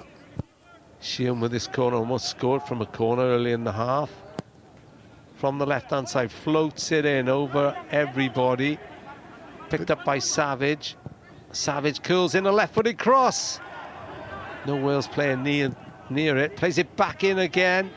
Headed out once more. See, a little disappointment with the set pieces, Rob. It's been the same thing for 12 corners, and each one of them has just gone into the box. There's been no sort of short corner. And I think anyone coming short and laying it off or anything like that. I mean, these are the games you can practice all these things in, you know. You can really sharpen your tools. It's been a bit predictable, hasn't it? Very predictable. It's been a big deep ball to the far post for one of the centre halves to come on to. This is De Silva. Clips it over the top again for James, but he's quick, he's not going to catch that. But he does nudge Ethan Santos, who stays down. Shouldn't be staying down, a lad of his size, really. It's only a little nudge. He didn't hit the Hordens or nothing like that. No, he saved himself. There's the keeper more chance, but it was... yeah, he's thinking he got more time. Nicked off him by Brito. And Charlie Savage. His game is over. And Charlie Crew comes on. The Leeds United youngster, just 17. And it's a milestone moment for him and a meteoric rise for Charlie Crew. He is only 17. He's yet to play a Leeds first team game, but they think really highly of him. And he's 17 years, 357 days old, the youngest player to make his Wales debut since Ethan Ampadu, who's exactly the same age when he made his. And now he's got 51 caps. What a time for the youngster. And this is Crew shoots! Oh, it's almost scored with his first touch. Keeper, sorry, it was Kumas. Keeper saved. Yeah, it's a lovely ball into him. Kumas just lets the ball run down his outside shoulder, turns on it, and gets a really good shot low across the keeper. You can half expect to see one of his teammates coming in on that. But really positive play. Just watch here. It's just ball, lets it run. It was going in, and Yeah. Hankin had to get there, push it away. That's Lewis Kumas all over. Would have been some introduction, that. 10 minutes to go, just over, plus added time. If the referee plays all the added time, there'll be a good 5 or 6 minutes, I would have thought, as Sheehan goes left to James. Plenty of yellow shirts forward now, including De Silva, left-hand side. Curls in the cross. Chance here, put over the top. And wide by Brennan Johnson on the volley. It's actually a real good effort. Great ball in, I have to say, by De Silva. Nice and deep. Great to see Brennan coming in, tracking that far stick. And it was a corner, actually. It's played back in now. It was actually needlessly headed behind by Santos for a corner, but they escaped on that one. Now, ball spins back into Crew's path, and he's won possession on that right-hand side. Looks as if he was going up for a goal kick. That's that dry pitch, Rob, we're talking about. Yeah. Sheehan can't find a way. The Red Wall are enthused now. Wales, Wales is the chant. Sheehan goes wide again. Burns chance to cross, left-footed from that right-hand side, comes back out to him. Didn't get much height on it. We've got a forward line now of Moore, of Kumas, of Johnson.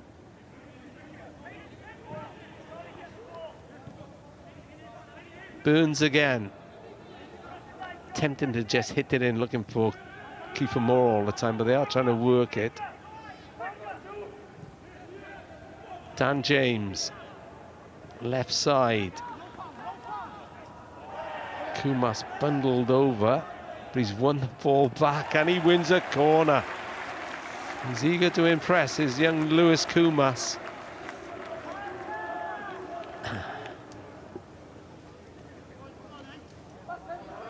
Sheehan races over to take this left-sided corner. Takes it to James, corner of the penalty area. Thinks about crossing, tries to play it square, wins the second ball on the edge of the box. Wales tried to keep possession, but they've lost it. Brennan Johnson lost it. Chance of a break. Crew is in there. But Al-Hamdi sees Tom King off his line. Cheeky. It was cheeky, but King was back there. Why not? Why not? Fair play to the lad. Much more pace now about the game, isn't there? The last 10 minutes you know, or so. Gibraltar are really going to dig in now. They've got something to hold on to, something to play for. They're not losing.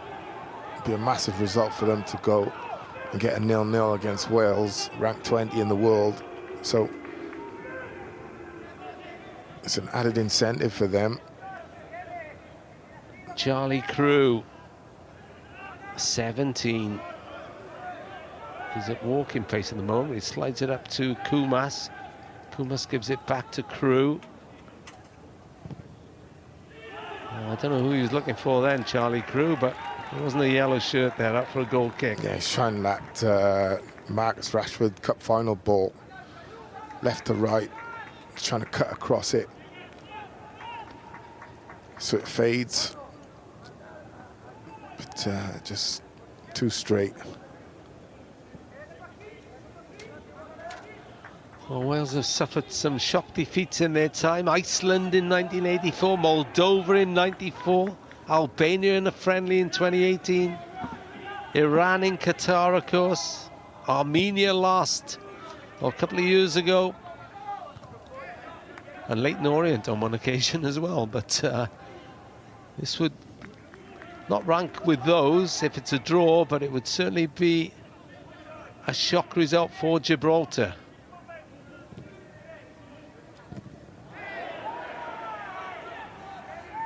Here's Crew again. Everything happening inside the Gibraltar half. Burns now, right-hand side. Moves in. Can't find... He's been quiet. He has, Burns, yeah. I have to say.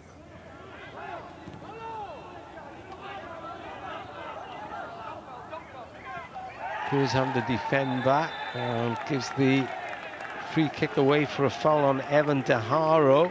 Gets a yellow for that as well. It's a bit harsh.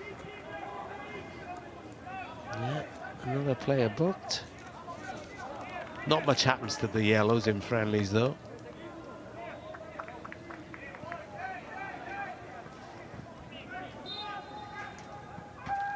And it's 0-0 on Radio Wales Extra. And this is starting to be worrying for Rob Page now. 5 minutes to go. He's got a lot to do to win back the faith of many of the Red Wall. It's easier for us, right, Rob, with the benefit of hindsight. You'd say, well, to start with your hitters, try and get a goal or two up and then bring in the youngsters? Or do you feel you've got enough quality in the youngsters with 1 or 2 or 3 or 4 with a, 5, 6, 7 caps? If you have enough there to go and beat a side like Gibraltar, which you should do really and truly, but you're probably now thinking I should have started with the hitters, got a couple of goals ahead, and then introduce some of the younger boys or the players who hadn't played as much. But like I said, it's easy for us, right? Yeah. It's a catch-22 for him. He's looking at Turkey in September as well, of course, the Nations League. But yeah, I don't think this can have much effect. Mentality. This can't have much effect on that, can it? No. If you were looking to Turkey, then you would play your strongest team. No, my point being that he's looking to blood new players. Yeah. For international experience. Now James, cross from the right-hand side, over the head of Kiefer Moore. Yeah, I understand what he's doing, and also, we found like a golden nugget in Jordan James. It allows you, if you can get 2 or 3 out of a game like this, it just gives your squad that bit more depth as well, a bit more strength and depth. So anyone caught your eye in that way? I don't think there's been any real standout performances, I wouldn't say, Rob. No.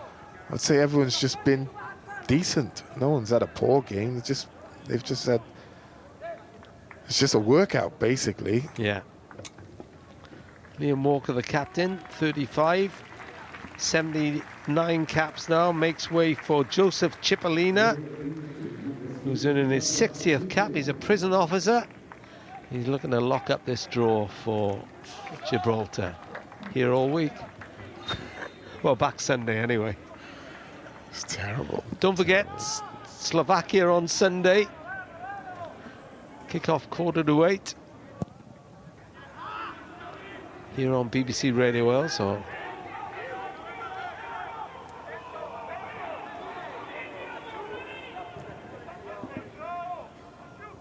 3 minutes to go. Is there a hero for Wales? At least somebody who can make a difference. Fair play to Gibraltar, they defended really well, put their bodies on the line when required, and have looked organised.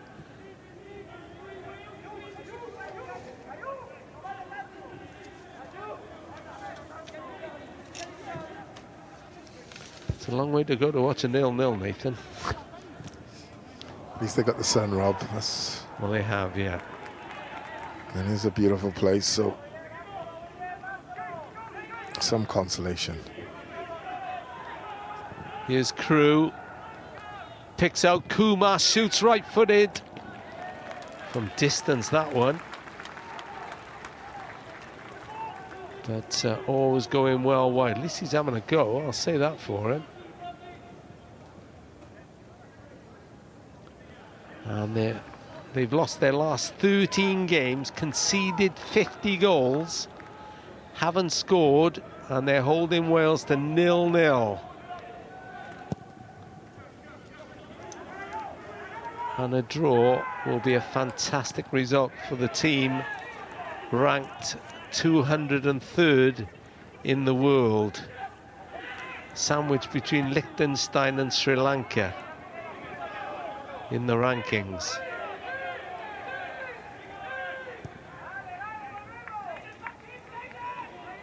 And they are within sight of a very famous result. And this is not the pick-me-up Rob Page needed after elimination from the Euros.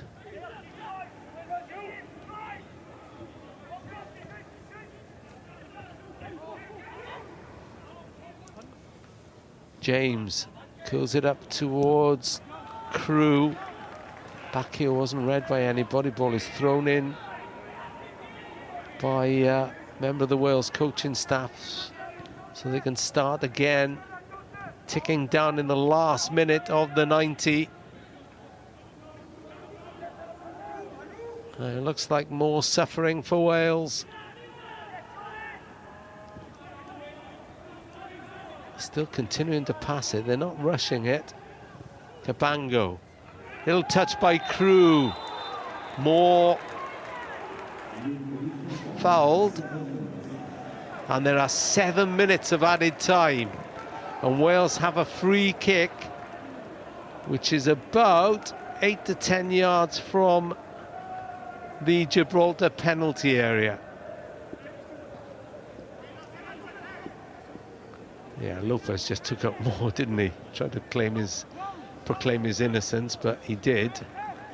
Yeah, fouled him and held his face. Yeah. That old one. So Dan James.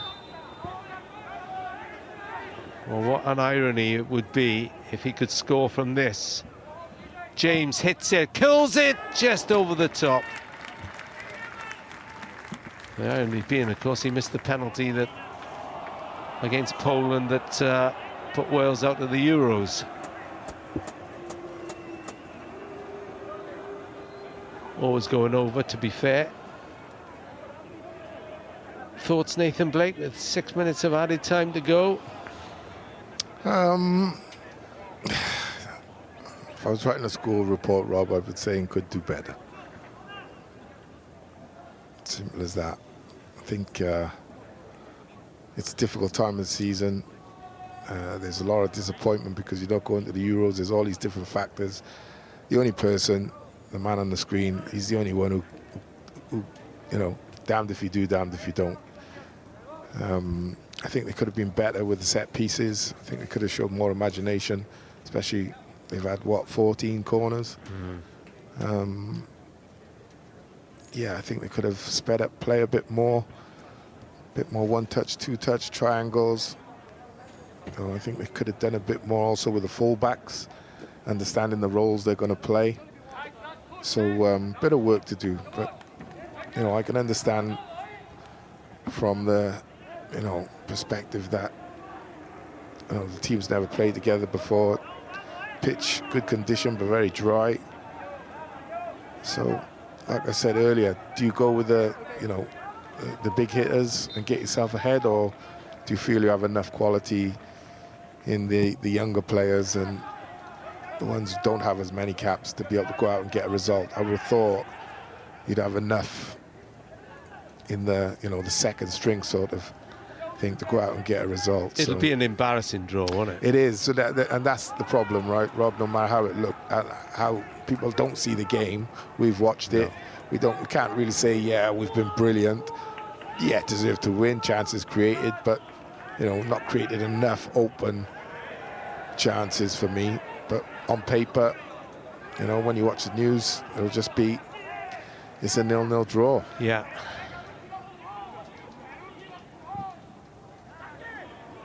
James is picked out, run through the middle, he's into the penalty, it just, ball gets lost behind him. Cabango wins it back in midfield. 3 minutes of the added 7 gone. I mean, when you see things like that, you just, you know, you do wonder. The three have just didn't know whether to play it short to the striker or in behind. He's telling the striker where to run and then gives it straight to the Welsh player. It's a bit comical. Lowe danced his way past a couple then. Not much for him to do, Joe Lowe. Can't impress defensively against a team like Gibraltar. And of course, you look at the players missing: Nico Williams, David Brooks, Harry Wilson, Joe Roden, Connor Roberts. Very much a shadow team. James wins a free kick again. They've got to make the most of these sort of opportunities, so there won't be many more. 4 minutes of the added, 7 gone. 0-0 on Radio Wales Extra.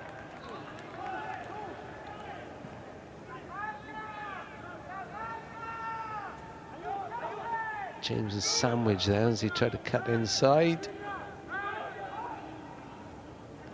Felt that. De Silva and James stand over the free kick. De Silva takes it into the box. Away from everyone.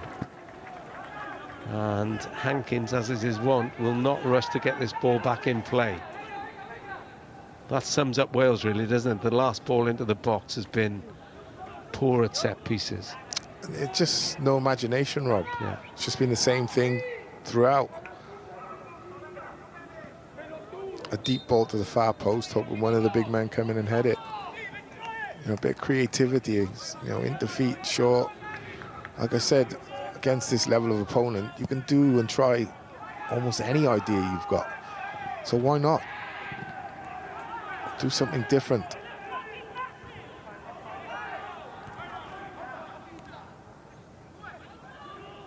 Sheehan tries to turn in midfield, gives the ball away. Kumas and De Silva trying to win it back. But it's gone further and further into Wales territory. De Silva wins the free kick. Decent run by Bartolo, though. I don't know, he kept hold of the ball. Yeah, he was strong Bit on the Nico ball there. Williams-esque there. Going at the challenges, he doesn't deserve to come out with the ball. Last minute of added time. Rob Page rang the chill. Ball is given away by Lowe. To TJ DeBarg, has a chance to shoot. Oh, Lowe, good tackle on the edge of the D. Oh, that could have been even more embarrassing. Yeah, his hat was in his mouth there. It was then. Cruz sends it wide. Johnson goes down the right-hand side, gets her on his man, chips it into the middle. Kiefer Moore over the top. That's the last chance, surely.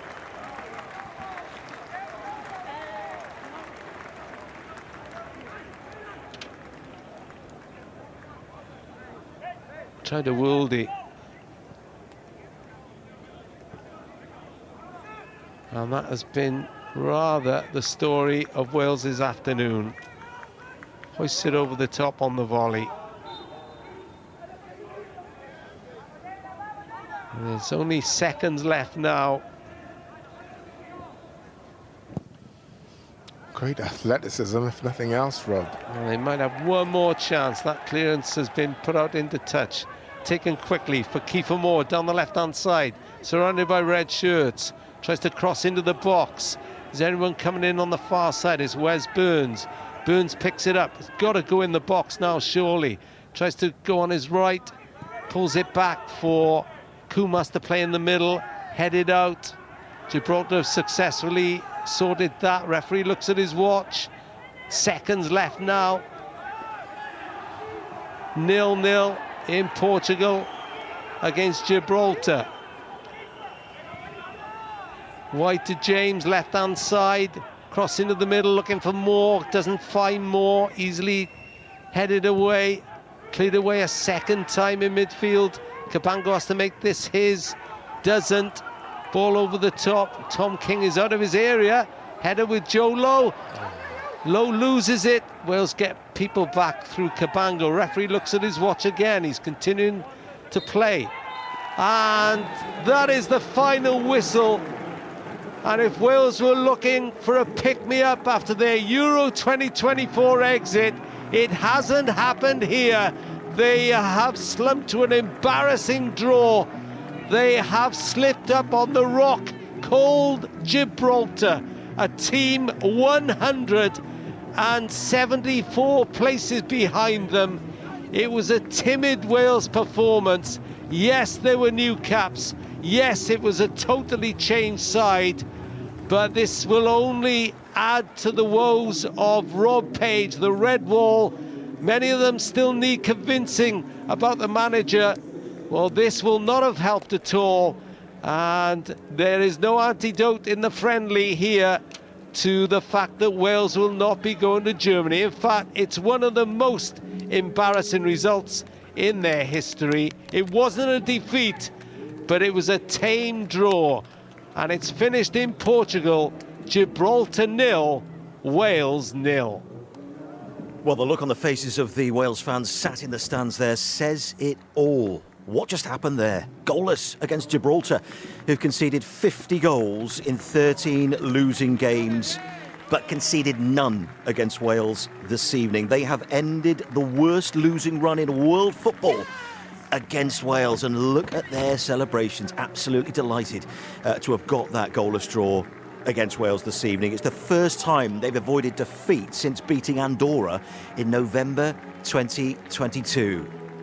A handful of those Wales fans managing to raise a clap for the effort that the men in yellow have put in tonight. But yeah, as Rob says, how embarrassing is that? Sweet Caroline, as is customary at most football grounds these days, booms out around that stadium. They're in a huddle, the Gibraltar players. They look absolutely thrilled, as you would expect.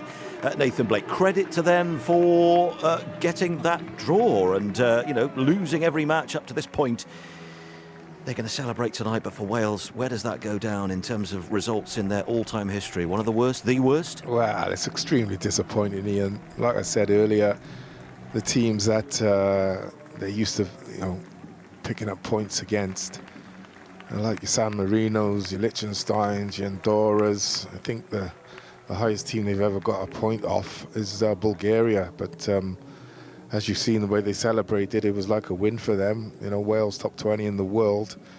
From their perspective, absolutely fantastic result. But no matter what you say about Wales, I've said, the team is a new team, first time playing together and what have you. But against that level of opposition, I think you expect Wales to at least get themselves a goal or two. I mean, Scotland, we mentioned earlier, off the back of some, a terrible string of results. And, there was no celebrations really in them getting 2-0 win against Gibraltar. But, real disappointing from Wales' perspective. I mean, they created chances, Johnson with a volley, Moore towards the end with a volley, had a header cleared off the line from Kambango, Kumas turn and shot, Cullen in the first half turn and shot. So there was half opportunities, but I don't think Wales ever created. Well, they didn't create a one-on-one at any point. And in a game where they had so much possession, really disappointing in the end not to get themselves the win. Well, the stats tell you that Wales had 72% possession, only managed 3 attempts on target all game. That really tells its own story, doesn't it, as we watch the replay of some of those attempts that went wide or over the bar. And huge frustration for Rob Page, I'm sure, and those Wales supporters who were there tonight. And, we're all scrolling social media now and looking at the reaction coming in. A lot of criticism, as you would expect, from Wales fans directed at Rob Page for not managing to get the win that you would expect against Gibraltar. They beat them 4-0 at Wrexham in October. They have failed to beat them tonight. If you want to give us your thoughts on social media at BBC Radio Wales, or you can tweet me directly or X me directly, if that's the right way of putting it. We're on air for another 6 or 7 minutes or so. So get those thoughts in quickly. And if we can bring you any reaction from Portugal, from the Algarve, from the Wales camp, then we'll bring you those thoughts. I'm sure Nathan and Rob, that Rob Page will try to talk up the positives. The fact, as you guys were saying, that they've included a lot of debutants this evening, and they'll learn from the experience and so on, etc., etc. And it was disjointed, and what would you expect with so many new players coming in? All that kind of stuff. It was experimental, but you're expected to beat Gibraltar, whatever side you put out. There are only 2 debutants. To start the game, yeah. Yeah. So, there's a few players there, like we said, who, haven't really lived up to their billing, and need to see a bit more from them. I thought Wes Burns was incredibly quiet.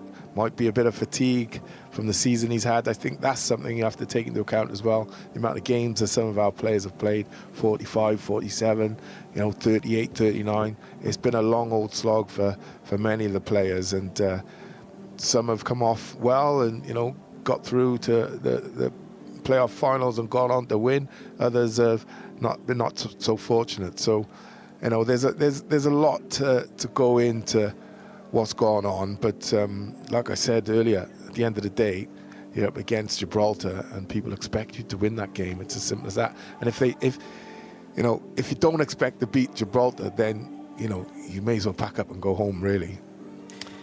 Yeah, I don't think you can argue with anything Nathan said there. I mean, as Nathan said, he was damned if he did, damned if he didn't, Rob Page.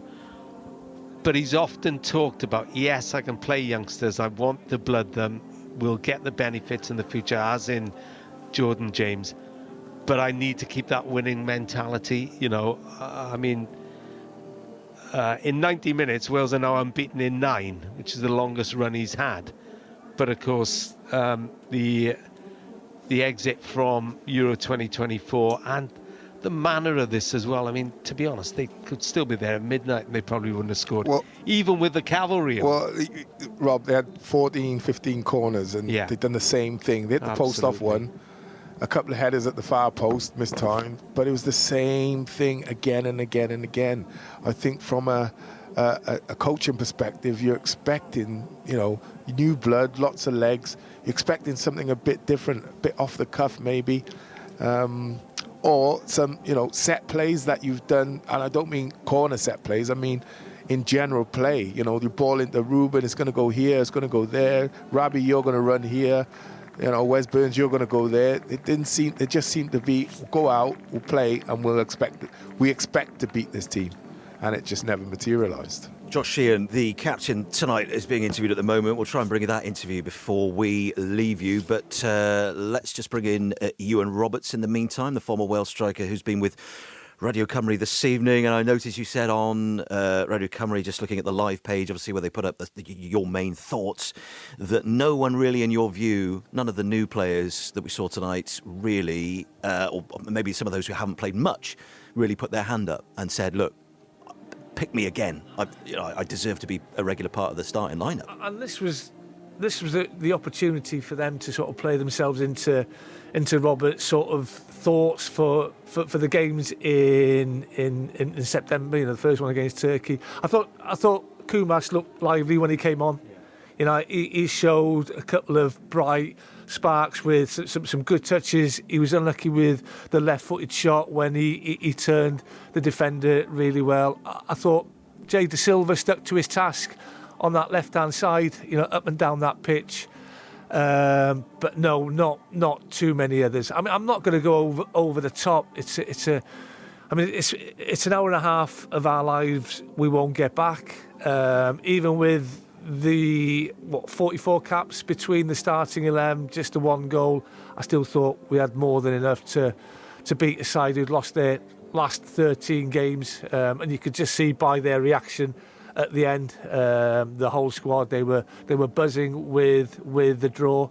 I think it's a night to forget, and we move on to Slovakia on Sunday night. Yeah, we'll talk about that in a moment, but of course we are now all playing worst results bingo and looking back at the worst results in Welsh football history. I mean, Rob mentioned in commentary losing to the likes of Albania, Iceland in the past, Iran at the World Cup. I mean, I thought about losing to Cyprus under John Toshak, and they lost to Australia under Gary Speed. So as bad as that, because this was a draw. Well, yeah, but where does it rank though for you? I'm just throwing things out there. I mean, I think they've won 8 games in their history out of about 87. 90. Yes, 87 games. So they're 176 places or something like that below us in the FIFA 203rd in the world rankings. Yeah, I think. The disappointing thing is we haven't worked the keeper nowhere near enough. Well, we've only had 3 shots on target. I mean, credit to them. They're obviously, and let's not forget, Scotland played them earlier in the week, and they went in at half-time 0-0 with a far better, more experienced side than we started tonight. But we lacked something going forward, and this isn't just this. This has happened to us in the past, where we've had the big hitters in the team. I think it's creativity. See? Yeah, 100%. 100%. I think Rob and his coaching staff, I think, should have been working towards a way of playing. To me, the fullbacks so much time, but often in the spaces too early. Didn't link up enough, like Matondo. Matondo and the left back and Wes Burns and the right back didn't link up enough, not enough one-touch, two-touch passing, and it was almost like we're going to play a game and we'll win because it's Gibraltar, right? We will score eventually. Right, I didn't see any sort of like pattern in what we were trying to do, and the biggest telltale for me was the corners. You know, every corner was the same thing. Disappointing. But like I said, in hindsight, I think Rob will probably think to himself, I should have started with a few of the hitters first, got a couple of goals up, and then, you know, maybe put the lesser players on. And I think if you look as well, people like Rabbi Matondo, that was his big chance, and I mean, he's yet. Ruben, we said it. I said it before we went out, Rob. Players like Ruben Caldwell, Rabbi Matondo, this is a great opportunity to go out, get yourselves a couple of goals, you know, a couple of assists, and really stake a claim for that Slovakia game. You know, you wouldn't look like Ewan said. Ian asked me who stood out. No, Rob asked me who stood out. I can't say anyone stood out. You and I think Jay De Silva did all right. Yeah. And that's going to be an area that maybe Wales will need someone. When I listened to Page's interview yesterday talking about Josh Sheehan being the captain, they said, he's a great lad, great attitude. You know, he's been in my ear every now and then. Why he's not playing, why he's not getting as many minutes. You haven't got that right now after going out and performing like that. Not quite, you're right. I want to throw some social media stuff at you in just a few moments. Here it's coming. But let's get the reaction from the captain for this game. Not a night he's going to look back on fondly. Beyond the obvious pride to being captain of Wales tonight. Here's Josh Sheehan with Alex Richards. Josh, it's not the result you wanted or expected tonight. Just sum up your reaction. Yeah, obviously, it's not the result we wanted. I thought the performance in the first half was not too bad. We created chances, but for us, what we've worked on all week was we maybe didn't perform it to the levels we wanted. But obviously, today's a big day for some players. It's their debuts, and that's an important thing as well to remember, to get players to have minutes in this shirt and with the pressure of wearing the shirt. And it's a dream for most people, so so we just got to look at the positives. Why were they such a difficult side to try and break down? We knew before the game how they would play, that we knew they were going to sit off and make it difficult, waste time, everything like that. So it's for us to learn from that and try, and obviously if we can get that first goal, then we know that it's a completely different game. But obviously we couldn't manage that, but it's one of them where we have to move on from. It's a learning curve for everyone, and we've got to move on. On a personal note for you though, a very special night, your first time wearing the captain's armband. Just how special was that for you? Yeah, exactly. It's something you dream of. I probably didn't even think going obviously later into my career that I'd get this opportunity to ever wear the armband. So even just wearing the shirt is special, but to wear the band and lead the boys out with singing the anthem is something you dream of. Slovakia now, the next game on Sunday. How do you turn things around for that one? Because it'll be a much tougher test. Yeah, exactly. We know they're a good team. They're obviously qualified for the Euro, so they're going to be ready to go and show themselves like how good they are. And for us, it's a big lesson and a big learning thing to go up against teams like that. And we want to go toe to toe. We want to win every game. Obviously, like today, we didn't quite come away with it, but Sunday we want to go there and we want to win. Josh, thanks very much for your time. Cheers. Yeah, Slovakia live on Sunday night on Radio Wales. They are preparing for the Euros, of course. Let's bring you some reaction then on X to this goalless draw, this embarrassing goalless draw against Gibraltar. I'll kind of do the Vicky Blight role on Call Rob then, shall I? Ellis James, your podcast pal, you and Robert, say, trying to think of a worse Welsh result off the top of my head, losing to Leyton Orient under Bobby Gould, remember that? But this is right up there. Gibraltar, it's a rock the size of Port Talbot. Tinty and the Bucket Hats, who we met at Rodney Parade towards the end of the season. The guy behind that Twitter feed, he said, should have played Cwmbran Town. Page could have subbed himself on and bagged a goal then. We go again together stronger, no matter how hard it is. We've had harder days prior.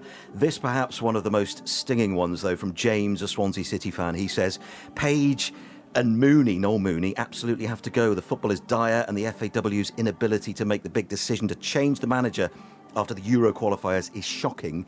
These two are single-handedly undoing all the work the likes of Speed and Coleman did. It's shameful. Thoughts? Yeah, like I said earlier, I think, listen, people are going to have their opinion and they're totally entitled to them. And we all see the game differently. From my perspective, I just would reiterate, I would like to see a way of playing. What is Rob's sort of stamp on that team today? What would you say? Like, the fullbacks were trying to get high, okay, and what were they trying to do? What were you trying to achieve? You know, you're up against Gibraltar and you're playing a 4-3-3 system, one man down the middle. You know, against Gibraltar, you can literally almost guarantee they're going to have a maximum of 2 shots in the game, 3 if they're lucky. You know, you just go all out attack, because that's basically what it was, attack v defense. It was like a training session. But I failed to see, I suppose, tactically how we improved. There wasn't sort of any basis of how we were playing there, and you know, that's the disappointing thing for me. I would like to see how you know, what we've been coached to do to break that down, that defence down, because it's not a secret. You know exactly what's going to happen. But you are echoing there the concerns that a lot of Wales fans have about the style of play and about the progression under Rob Page. We were a penalty kick away from reaching the European Championships. Had we won, I know ifs and buts and all that, Robert would have been the first Welshman to take us to 2 major tournaments, and he'd have been hailed a hero once again, as he was when he took us to the World Cup. I mean, it is fine margins. I'm not going to be too downbeat about this performance and result, to be honest with you. It's been a long season. It's the 6th of June. We've gone to Faro. I don't think we've still got the disappointment of what happened against Poland out of our systems. You know, the Euros start in just over a week's time. We're all hurting that we're still not there. I still believe that he deserved to take us to the Nations League campaign. It's all about these 2 friendlies against Gibraltar tonight and Slovakia. You know, were a build-up towards that game on the 6th of September against Turkey. You know, let's see what happens in those first 2 games. I think you'll see a much better performance against Slovakia, right? And that people will be scratching their heads thinking, really? I think you'll see a better performance against Slovakia. But there's so many, like I said earlier, there's so many things you can throw in, and some people might say they're excuses, but to me they are reasons. If you've never played together before, that's a bit of a problem. You know, a dry pitch, I noticed, and I said in commentary, hadn't been watered, that's a bit of a problem. You know, I'll tell you what, it may be a friendly on Sunday. Rob Page needs a result. Not with the FAW, let's get that right.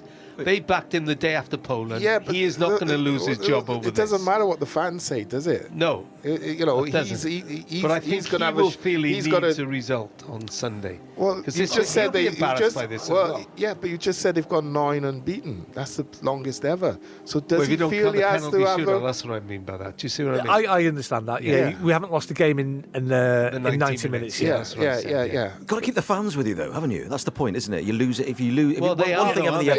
Like Ewan just said, he's taken to 2 major tournaments, and there's still half of the fans at those tournaments who didn't believe he should be the manager.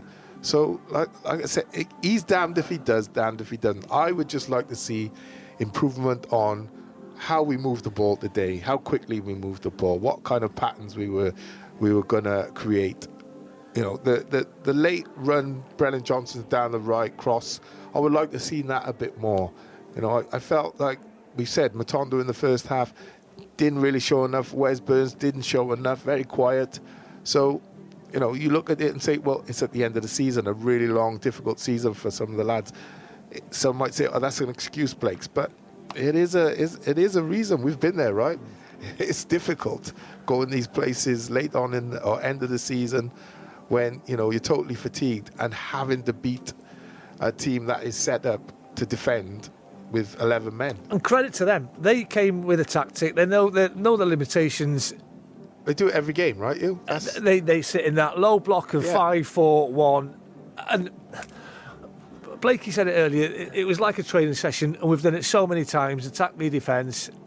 And you could have 4 defenders against 8 attacking players, and you still find it hard to score. 13 teams in a row have broken down Gibraltar and beaten them. They found a way to beat Gibraltar. And a lot of these games would have taken place in the summer, end of season, similar circumstances.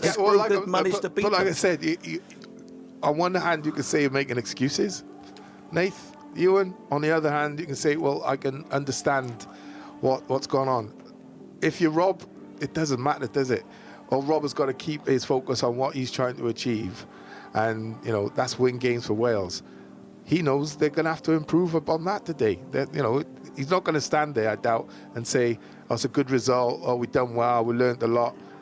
He's going to give you some of the reasons we're saying. Shall we hear from him, and then we can come back? Yeah, Let's just hear what he had to say, and then we can pick up on that. Here he is with Alex. Rob, this is a game you expected to win. What's your reaction to that performance? Well, disappointment, of course. Yeah, we picked a team that's been in and around the squad for the last few months, couple of years, and they've earned the right to have a game.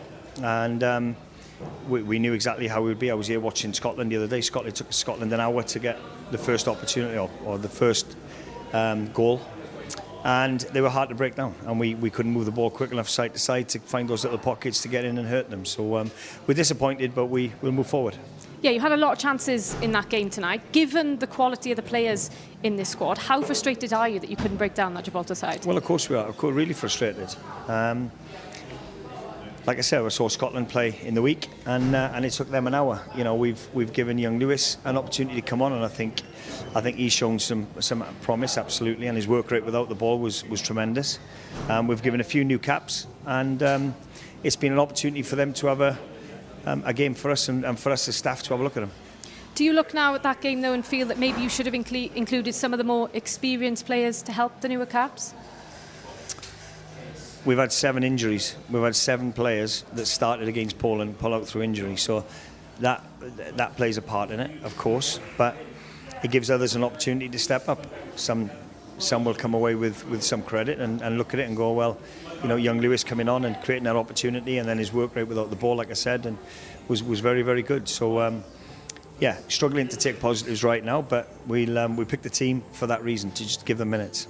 There's a lot of frustrated fans out there tonight as well. What's your message to them? Well, I can understand it, of course. We've got to manage expectations. When you do what you did in 2016 and then we qualify for Baku in a World Cup and then just miss out on the Euros, we expect not to qualify for the Euros. So I'll take that criticism. It's fine. We know what we've got in the changing room. The lads are fully on board with it, and we move forward to Sunday. Yeah, it wasn't really varnishing it, was he there? He was quite honest about it, and maybe got the sense maybe he was sort of tempering what he really thought about it. He sort of almost went down that road, didn't he, where he said that some people did some good things, and then by implication, other people really didn't take the opportunities. He mentioned young Kumas more than once, didn't he? And he was the bright spark out of that performance. Is it the end of the world? I don't think it is. I really, really don't. It doesn't look great, and I get that. But when I saw that team, I thought there was more than enough in that starting 11 to beat this Gibraltar team. I totally agree. And then I said, like, the problem Rob's got is the exact question that was asked. Oh, do you feel like you should have started a few more of the senior players? He was never going to start. But you're damned if you do, damned if you don't, right? We sit here, we all thought, well, there's enough in that team with the likes of Matondo, Burns, Colwell, Cabango. There's enough in there, Sheehan, to go and get a positive result. We want to see, we keep going on about strength in depth and one thing or another. We want to see how much strength in depth we really have. And this is an opportunity. He's not going to do it in the Nations League. We've never had that much strength in depth. No, not really. I agree, Rob. Even I in agree. 2016, we knew, give or take, the team picks itself. 11 of the 1 or 2 drop out exactly. and then struggling. Yeah. So we've never really had that strength in there. I think, as Ewan pointed out and Nathan noticed, mentioning Lewis Kumas 2 or 3 times in that interview, there's no doubt he will pick that as the success, even though he didn't score, but he looked lively when he came on. Yeah, he did. And he is one you can see doing a Jordan James, forcing his way into... I don't mean a regular, but I mean in the squad. But that's right. You just, I always say, judge them on the performance when they play at that level, rather than putting them at that level and saying, oh, he's going to do that, right? Because so many people get disappointed. Well, he done well, Rob, in a really, you'd say, an average performance. He's got the ball, had a little turn and had a shot, had another shot from distance, went wide. He's done okay. It's not there was no player out there that you could say was a standout player. He's the only one that done something that you think, the other okay, thing that that was comes over okay. to me is people go on about Aaron Ramsey, right? And I've had a text in, an ex in from John, I think his name is. It's either a text or it's a tweet or whatever. Yeah, whatever it is. Page should go, and if Aaron Ramsey should go as well. Well, I think you've seen tonight that a team without the likes of an Aaron Ramsey doesn't create enough, and that's why we should all be desperate that Yeah, he but you gets had himself 7 fit. players missing as well, Rob. Well, yeah, exactly. Do you know, but it's I know what But there is no replacement for him, is there? I know That's exactly what you're saying, but I think, yeah. Aaron, I would, if Aaron's fit, you're going to have him in the team, in the squad, in the team. That goes without saying. But you had having to build towards life without Aaron, absolutely. And he wasn't here, so. Yeah, we've got about a couple of minutes left, guys. So bear in mind what you've been saying about the team selection this evening. Does he need to throw those inexperienced players in, do you think, Ewan, against Slovakia on Sunday? No, Maybe give them more opportunities to see how they get on against a better team. I think it'll be a totally different starting 11. I think he'll use more of what you would call his first choice players on Sunday. I think there was always a plan. 2 games in quick successions, one against a very average, mediocre side who we would have expected to win, one against a good side who have reached the Euros. I always expected it to be an inexperienced young squad tonight. I think it'll be a different side that he picks on Sunday. Do you think you start that same 11 again? They do a lot better against Slovakia. That's the point I'm trying to make. Yeah, I think they do. I think they step up. I think there's part of it as well is end of the season, not going to the Euros, all these different things And that I've said. Slovakia will come with a different game. Yeah, and you're thinking, I'll go. Slovakia will attack you, you'll attack them. Yeah. It's not going to be attack v defence. And Wales are not used to having so much possession. I think Dan James starts. I think Ethan Ampadu starts. I think possibly there'll be a role for Nathan Broadhead, who didn't get on today. Brennan Johnson will start. Probably Kiefer Moore will start. So I think it will be 6, 7, I think this result has forced that. Oh, I think he would have done that anyway. I think there was always 2 teams, Yeah, Nathan. Do you think? I do. Okay. That's my You won't see theory. Ben Davies because he's there just for recuperation. It's going to be and I think Chris Mepham's not playing. fascinating to see who he picks after this, isn't it? Thank you very much, guys. You and Nathan and Rob. Great to have you all with us. More reaction on the BBC Sport website and, of course, on Radio Wales Breakfast from 7 in the morning. They have indeed, Wales, hit a rock called Gibraltar in the Algarve this evening. Can they make amends against Euro 24 bound Slovakia on Sunday night? Find out with us on all Radio Wales frequencies from 7:30. Don't forget as well, commentary tomorrow on the Ospreys at Munster in the URC playoffs in Radio Wales Sport from 7 o'clock. Thanks for being with us. Despite that result, we're going to join the rest of the Radio Wales frequencies and Alicia Scott.